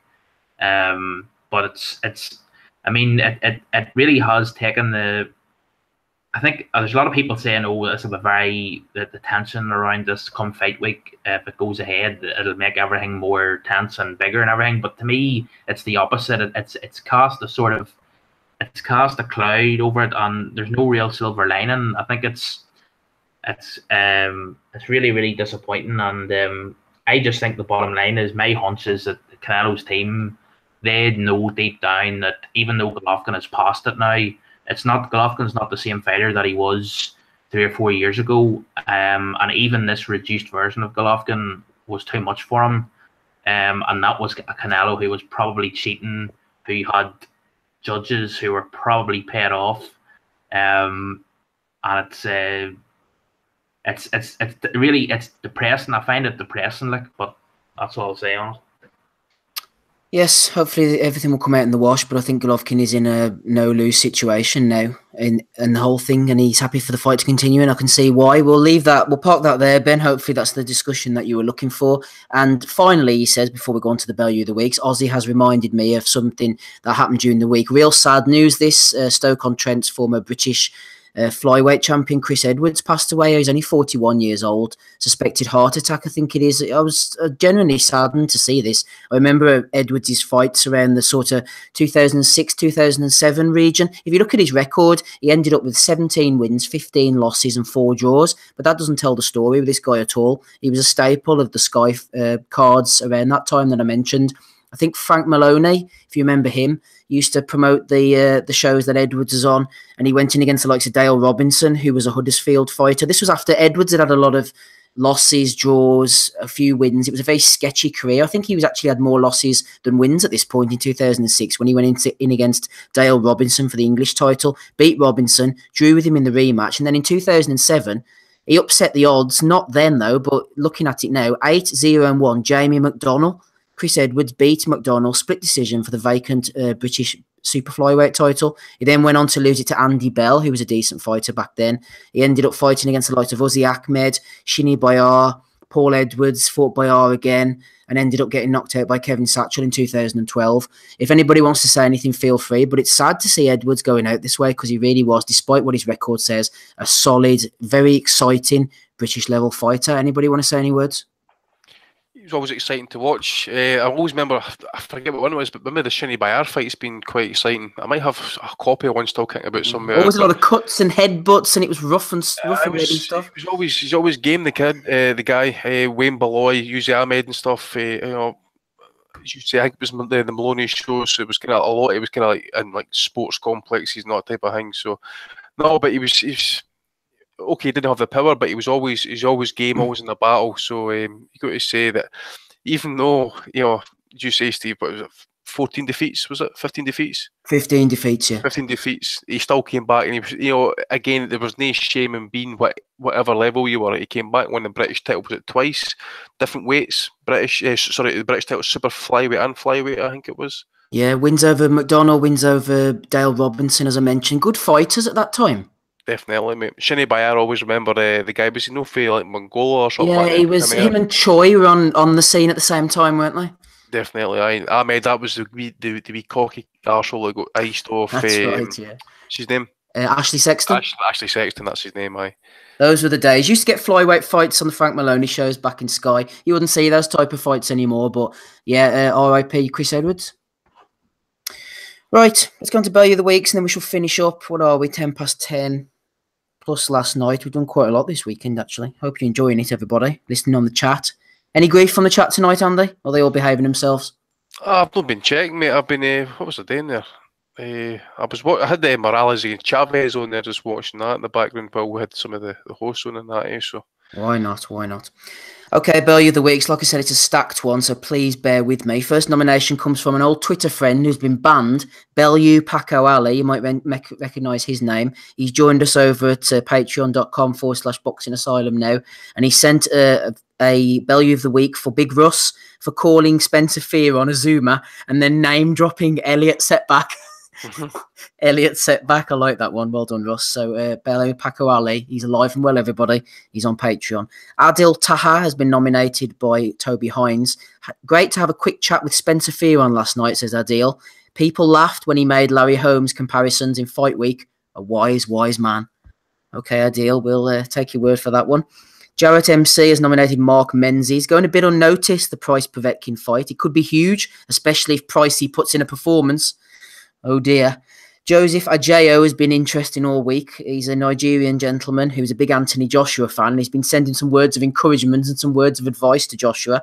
At Anthony Joshua, another fact, feinting is faking. Open your eyes wide, never be fooled by feinting. Parry, block and counter punch. This is your time. Congratulations. If you go on Joseph's account, he gives a lot of tactical and strategic advice to Anthony Joshua. So thank you to you, Joseph. Classic, says Chad Hogan, as he nominates Joe Selkirk. Looking forward to watching Pricey this weekend, says Selkirk. Hard fight, but these are the fights he wants to be in. He's got all the attributes and power to beat him, just needs to put it all together and believe in himself, says Selkirk. We have quite a few nominations along those lines. Daniel was talking about Ali. Can't really compare Tyson and Ali's record. Ali beat the best of the best. Tyson only beat one great in Larry Holmes, who was past his prime. And then Roy Conroy nominated Adam, who jumped in. And Adam says, Ali also lost 5 times to 5 different men. Asked for his gloves to be cut off against a blinded Joe Frazier. Ali is not in the top 10 at heavyweights in a million years. An absolute fraud, says Adam. Oh, dear. That's a bit rough, isn't it? Absolute fraud, Andy. Muhammad Ali, what do you reckon? Yeah, he was overrated, mate. You know, as he says before he died, he says the worst thing it never had, he never won a WBC silver title, you know. Oh, well. I'm sure got one in it. Yep, everyone's got one these days, all the big guns.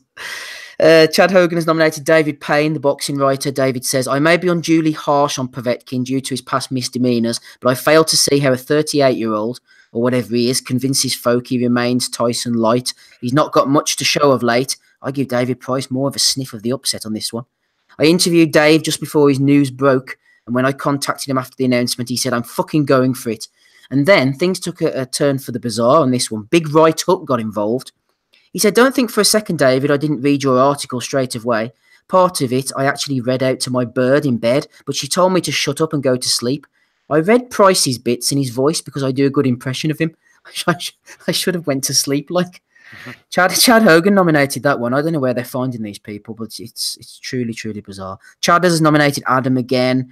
Who have we got here? Joe Coney II nominated Young Jackson, who was saying AJ, Ali, Tyson, talking about all that type of stuff. Michael Benson was giving us some news, and Fletch One jumped in and said, Michael, out of them all, you're definitely the best for relevant boxing news. Thanks, mate. I'm sure Ozzy agrees with that one. Bit of Michael Benson love there. Probably one of his mates to that Talk Sport, just kind of one of his fake accounts or whatever, eh? Award-winning, Ozzy. Well, I went quite on that. Yeah, he is award-winning, the esteemed Value of the Week award. So, but I was having quite a relaxed Sunday, and after hearing that nomination, I'm raging. Benson the Parasite, says Dominic. Martin Hurry has nominated Fres Oquendo. Fres says, my time to be world champion is coming. Hashtag Oquendo Char. Martin Hurry says he last fought in 2014. Pretty much sums up the state of boxing. Yeah, it's a discussion for another day, but this Fres Oquendo, not fought in 4 years against Manuel Char for this WBA interim or whatever title, regular title, is one of the most bizarre one of the most bizarre ongoing scenarios in boxing that I've seen. It's just truly ridiculous. The Boomtown Rat has nominated someone in his work who asked if Joshua was going to fight Sonny Bill. Who's this? Shep. One of the biggest spastics is Will Michael. Will Michael says, would love for Amir King Khan to win a world title at 147. I'm sure this can happen, and best opponent to achieve this against would be Errol Spence. All right, then. 13 Mike Boxing has nominated this double pad blast, where Adam Booth apparently had Ryan Burnett and Josh Kelly on the mitts at the same time at the public workout before Joshua Parker. He's also nominated The Boxing Voice, who said they were looking forward to Joshua Parker and put up a picture of Joshua Pulev. Oh, this is a good one from Dippo Osho, regular listener. He's nominated Spencer Fearon. Not much love for Fearon from Dippo. He says, I'm nominating Spencer Fearon, the cunt that just keeps on giving, on one of his usual racist black power rants, with tongue firmly welded up Anthony Joshua's backside. He utters the words, I have never seen Anthony Joshua gas out. To which, Spencer's credit, the co-host swiftly responded, so you didn't see the end of the 5th round against Vladimir then? Cue a backtrack from Spencer. When, says Dippo Osho, will Sky end this embarrassment? Any love for Spencer, Andy? Yeah. When will Sky end this embarrassment? They won't. They've got a cushy number there. They're all company people. They're all doing what Adam Smith's wanting them to do. They're riding that gravy train. They're sucking the fucking life out of it. They're all wanting paid. So come down to money at the end of the day, innit? They all want a profit. That's what it's all about. And let's just remember ourselves, that card was shite last night. Just bear in mind though. Yeah, just keep that in mind, guys. Talking of things that never ends. We're back onto the Bellews. We've got a few more to go. Matt Simpson has nominated Matthew Macklin for upgrading David Price's Olympic medal to gold. Dan has nominated Stephen McNamara. Coogan Cassius's videos with Eddie Hearn should be pay-per-view, says Stephen. Kieran Shalhoub has also nominated Matthew Macklin. George has nominated Tony Bellew. Bellew really wanted Pricey to win. He said, I've got the rosary beads out, hoping the David Price that I know will turn up. If he does, he can absolutely knock out anybody. He's one of the biggest punchers in world boxing. And if he hits Povetkin with the right hand, ellipsis. Yeah, stick the rosary beads where the sun don't shine, tone. Humble Mike has nominated Peter Edwards for talking shit on a thread where Johnny Nelson compared AJ to Ali. Ian Kidd is talking about drugs in boxing. I have a theory, says Ian, who has a bit of a following on his Twitter, so he must be somebody. The people who think it's reasonable to force athletes to import foreign meat just to avoid failing an overly sensitive anti-doping test are the same people who support corporations when they screw over workers to make greater profits. Yeah, thanks for that, Ian. Stick to whatever it is you do. Certainly ain't boxing. Oh, what about this one? Glasses Malone. Rob said he's a bit of a heavy goer, this Glasses Malone, but Luke Eaton has nominated him. I'll admit it, says Glasses. Wilder would whoop prime Mike Tyson's ass. Glasses is at it again. I know Leon nominated him before. Danny Robson has nominated the Sky Sports boxing feed. This was quite funny on Twitter. They said, watch this video of Anthony Joshua. You'll see blood, sweat, and hopefully cheers from my corner. And then they put a load of little emojis, including a syringe emoticon. Yeah, that was No steroids. I wonder what they put that up for. I wonder what the explanation was. I mean, it's so strange. We syringe. Take your vitamins, as Hulk Hogan used to say that, but he didn't know he had to actually inject them. Yes. OLBG betting tips alerted us to this. Josh Hussey has nominated half and half scarves and they're being cited at fights. Joshua Parker had one. Dunks said, I'm ready to go. He had his Joshua Parker scarf held in the air. He was ready for it. Darren Cope has nominated Dillian White. White was being interviewed before the fight last night and he went for it on his prediction. I think Joshua will win between rounds 1 and 7, says Dillian White. Between rounds 1 and 7. Talk about playing it safe, Dillian. Ben Thorms has nominated Froch. I could have given one round a draw, but Burnett clearly won the round, says Froch. Raging Babe got nominated by Babs_SP. Now I completely get why Virgil Hunter wanted Andre Ward to move up to heavyweight to face Anthony Joshua. Dag, says Raging Babe. We're getting toward the end now. Sean has been nominated. I want to see that fight. I want to see Ward and Joshua like it. Really? Yeah, I want to see it. Absolutely, I want to see it. Okay, Andy has spoken. I want to see. I think that's quite interesting, that one, actually. I mean, if you're a Ward hater, you want to see him getting ice, but I'm putting myself in the line by saying, I said he'd always retire undefeated if he came back out of retirement for one fight at heavyweight. I need to stay with him. I need to stick with him. Fair enough. Sean has been nominated by Darren Cope. Sean was talking about the commentary on Radio 5 Live. Jarrett MC has nominated Reverend and the Makers. I think they're a band. I remember them back in the day. Heavyweight, who is he talking? Deontay Wilder says Reverend is a heavyweight version of Chris Eubank Jr. Flash as fuck, but doesn't box. Always got a puncher's chance. Rob Barnett has nominated the 12th man, saying that he saw shades of Mayweather in Joshua last night. Gareth Chamberlain has nominated Stuart Jewell. I honestly think Tony Bellew is the best heavyweight we have, hands down, says Stuart Jewell. Chad Hogan has nominated Dave Kay. David Price went out on his shield, was very close to a huge win. Joe O'Neill has nominated Liam Smith. He had Geraghty Quigley, scored 75-74 at the end of the fight to Geraghty. Real close one there. Only it was a 10-rounder, so it was quite low scoring from Liam Smith, 75-74. Matt has nominated Nidge. Maybe Tony Bellew should train David Price if he wants to continue with Tony Bellew's boxing knowledge. LL Cool K, Kurt, where is he? Who knows? He's nominated Coleman. Povetkin was saved by the bell. We would have all been celebrating, gutted for Pricey. Kurt has also nominated Roy B. David, you sent Povetkin clean and sent him stumbling across the ring, but the bell rang and saved him, blah, blah, blah. That is all the ones that I have. Andy, what have you got? Maybe one for us who all responded to Vinny and Kenny Keefe for their podcast apparently shutting down on Tuesday, but Oh, right. It's 1st of April and all that sort of shite, so you never know. Maybe we fell for something there.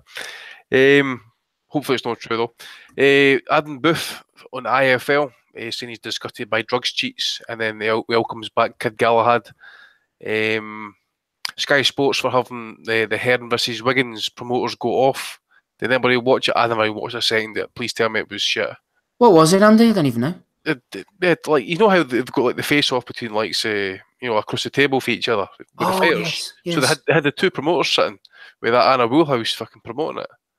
Friggin' hell! And it was Higgins against Hearn. Yeah, I never watched it. Like, it was about 15 minutes or something. I think it was on YouTube for. That Higgins is off his nut. It was like I said in the week, like him and Joshua on the stage together, more flipping illegal substances running through the blood than at Woodstock, man. That guy is flipping pumped. Aye. Who else we got? Chael Sonnen. I think Eddie is wrong. What the fuck was that? I think Eddie is being very disrespectful. Aye. Chael Sonnen for saying that he'd never heard of Anthony Joshua. And that's because, and he even follows boxing. So if you think if you follow boxing, you would actually heard of Anthony Joshua at some point. So I think it was with Chael Sonnen is he's actually a great troll. He can pull off any story, and that he could be telling the truth, or he could be lying, or he could be trolling. He's fucking shit hot at it.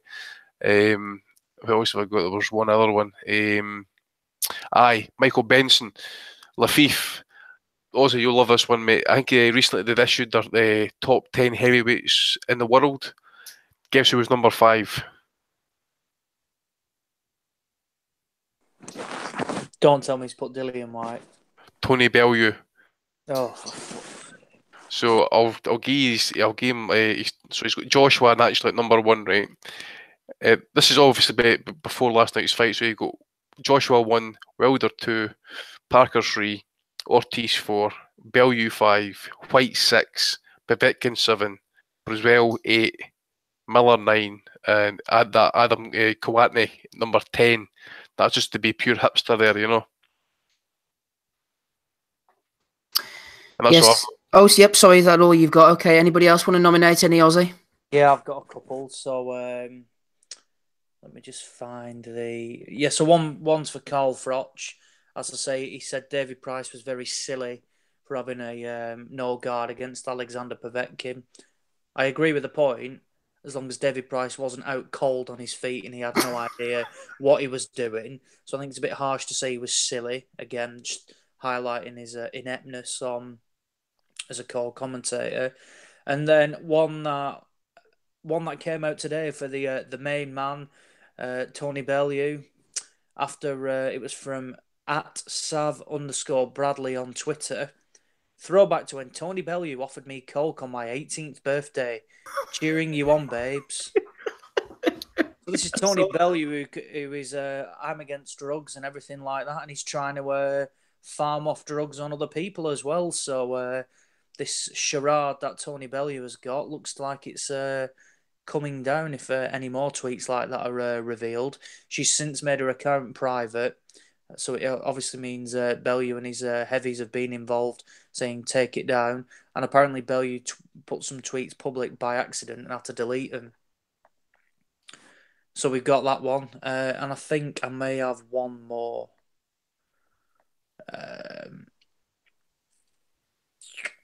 No, I think that's it. Just those two, actually. Just no those two. Matchroom FC participants this week, Donny. Aussie, sorry. Too fucking many. I could if I was to go through every one of those that I saw, I think I put a couple in the chat actually. Oh, it was awful. Yeah, I get bombarded with them. I'm sure I've missed a load, to be honest. Yeah, I think Ben put one in actually. Somebody called Stephen Hodge. Bellew knows his shit. AJ will wake up ready today will wake up today ready to go back in the gym. He's just schooled a world champion that you were all bigging up and didn't even break a sweat. I remember everyone criticising performances using pure skill. He showed skills of Lennox Lewis and Vladimir Klitschko. They ruled the division. It's time for everybody to recognise the bloke is the real deal. He can bang and box. Unified champion. He's insane. Anthony Joshua. Oh, Anthony Joshua. Honestly, Christ. If it was at Rob Barnett said actually it was full of dickheads last night, I can imagine it. He was fuming. He's too hungover to come on. Old That's Robbie. that is what those events are now. That they are people who haven't got a clue what is going on. And people, like I said, just basically people who just go for the event, go for the night out and nothing else. What did I say last night, right? There's 150 listening to now, apparently, right? And I said that last night. There was last night we maxed out about 550. Yeah. Where is all these casuals, man? Come on. Oh, actually, I do have another one, and it was the WBA. Now, whether I don't know if it was a prank or something like that. Let me just check. It was a dodgy ranking that I saw today. Oh, that wasn't the Benson one, was it? He put Prince. No. I've seen a different one. I presume Benson was taking the piss there. Someone's like put Prince Patel in at number 7 for Yafai or something. Yeah, I saw somebody else put one up, but it was at a higher weight. Let me try and get the rankings up now. The WBA have done a good April Fool. They've said that Fezequendo is going to fight Manuel Char, I think, for the WBA regular title. That's true. That's fucking true. I'll have to have a look, so I'll shout it out if I can find it. But it definitely wasn't the Patel one, though. It did get me at first. I thought, for fuck's sake. I thought, it can't be right, surely. I've been caught by a couple because it's weird having April Fool's Day on like Easter Sunday and all that. It's like I haven't clocked. Aye, because if you're at work and that, at least you can hide and keep out the road and that. Yeah. I'll give it Benson because it was quite witty from him. That it amused me. Team Benson hashtag right. Dominic, any from you? I have a few quick ones, Steve. I'll try and rattle them off here as quick as I can. One of the ones that really infuriated me, actually, I'm going to nominate her for Belly of the Week. Do that young girl for Sky that presents the toe-to-toe thing with Spencer. I don't know what her name is. It's not Leanne who was on last night, is it? I think it is, Steve. Do you remember the interview? Right, I'm nominating. Sugar Ray Robinson. Oh, it's the Sugar Ray Robinson. Sugar Ray Leonard. I'm nominating her for the interview with Sugar Ray Leonard. It was absolutely awful. I mean, to get an interview with Sugar Ray Leonard and just ask the most anodyne, the most crap questions, that she's getting a nomination for that. It was such a waste, though, wasn't it? You get Sugar Ray Leonard. Let's give him 15 seconds with Leanne. But it's typical Sky, isn't it? Like, it's just Sky all over that there. I mean, and the other one is Armin Smith. He gets nominated for, he actually, you were saying it on the post-fight pod last night, Steve. He goes on Twitter during the fights and sees what people are saying. He did the exact same. See, actually, during the Joshua fight, and everyone was going mad about the referee. He actually said, he actually admitted it. And I don't think it was a slip of the tongue. He actually admitted it was one of the rounds. It was like round 4 or 5, and he says people on Twitter are giving out about the referee here.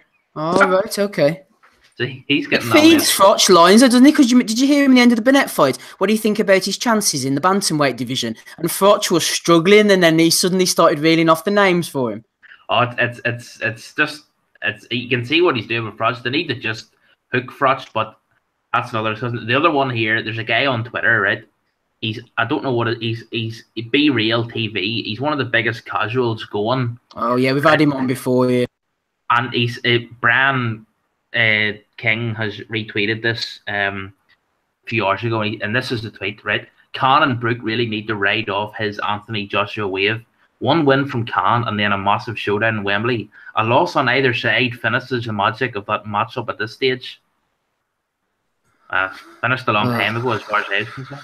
Friggin' hell. That's Be Real TV. Yeah, Be Real TV. Shocking. But I'm going for the guy that said Muhammad Ali isn't even in the top 10. You have to... Surely that's a trope. He's getting my nomination. That's MC Baggy. That's Adam. Yeah. He's getting my nomination. Right, he's got yours. Right, I'm going Andy for Sky Sports for the little syringe emoji. I thought that was brilliant. What about you? That was a belter. I just got a late one come in there for Tom reading that when Tommy was going on about, it was fantastic, especially the part where he stood with his hands by his side and got knocked unconscious. Vintage pricey. And this guy came in with a great comment. He said, mate, He could have made himself a cup of coffee between the last two punches. Oh, poor Big Pricey. I'm going for Go the ahead, Ali. Andy, go ahead. I'm going for the Ali one. That was a beller. Here's a Dominic. good one. Here's a good one. Another one from Chad. Chad, I don't know if he's nominated us himself, but there's a guy called Tony O'Sullivan, right? I know how Spike's talking about he wants to step in for Canelo on May the 5th. Yes. So this guy, Tony O'Sullivan, I don't know if he's any relation, but he says Spike is in the shape of his life and there isn't a tougher warrior out there to take on GGG. Would be some fight. Oh, God. Right, Ozzy, it's all down to you then. We've got one for Adam. We've got one for Sky Sports Boxing. Who did you go for again, Andy? I went for the one I've talked about, Ali. Oh, yeah. So there's two for Adam, then Adam's in the driving seat. Go ahead, Ozzy. Yeah, I think the guy with Ali, not in the top 15 or something like that. Not even in the top 10. But a shout out to Sky Sports for insinuating that Joshua was on the juice with their emojis, cringe emojis. Yeah, if even his own employers are giving it away now, so it's only a matter of time. Yeah, Adam MC Baby Eggs. He got nominated by Chadders as well for a follow-up one whenever anybody went in on him on Muhammad Ali. He said, just dealing in facts, lads. You just believe his self-hype. Cooper was beating him until his corner cheated. Most overrated boxer in history. Right, I want to get the pod turned around for Patreon people as quickly as possible. So we shall end it there. We'll get back again next week with you all. Thank you very much for everybody who's jumped on tonight. Ozzy Smith, Andy Patterson, Dominic Henry, Donny Baseball was with us as well. And thank you to our guests, Mason Cartwright and to Anthony Nelson. Good to have both of those guys on. If anybody has any guests or any boxers or any personalities or any whatever who wants to come on the pod, then let us know. We'll give them a ring. We can ring them on mobiles. Then come on Hangouts. We can do whatever we want. These days, we shall get them on. Good to have guests. Thank you, Ozzy, for sorting that out. And have I missed anybody? I feel like somebody else has been on. I don't think they have they? No, Tommy. Tommy's dead to us these days, Andy. What's happened to him? He's apparently still fucked after that trip to New York. He says he's sounding like Tyson Fury, but 40 times worse. Well, the drink. Sounded like Gabe? Yeah, a wee bit. No, worse apparently. Okay, we'll try and get him back back on. The WBA once. That was it. Smig, still ranked 14 in the super middleweight rankings. That was it. I tell you what, it's coming, Ozzy. The retirement. I have a theory. About this, Steve. I was thinking about this the other week, right? I think Smith has already decided he's not going to fight anymore, but he's just not going to make an announcement. I think he's just going to let it. He's not going to make an announcement because he knows if when he does make an announcement, he's going to get absolute death on here. So, I think he's just decided that he's not going to make any announcement and he's just going to let people assume that he is retired. That's what I think is going to happen. Wouldn't be surprised. He's looking a bit like Jim Royal these days with the beard and the belly, old Smigger. But good luck to him, I say, on behalf of everybody on the pod if he does decide to hand up the gloves.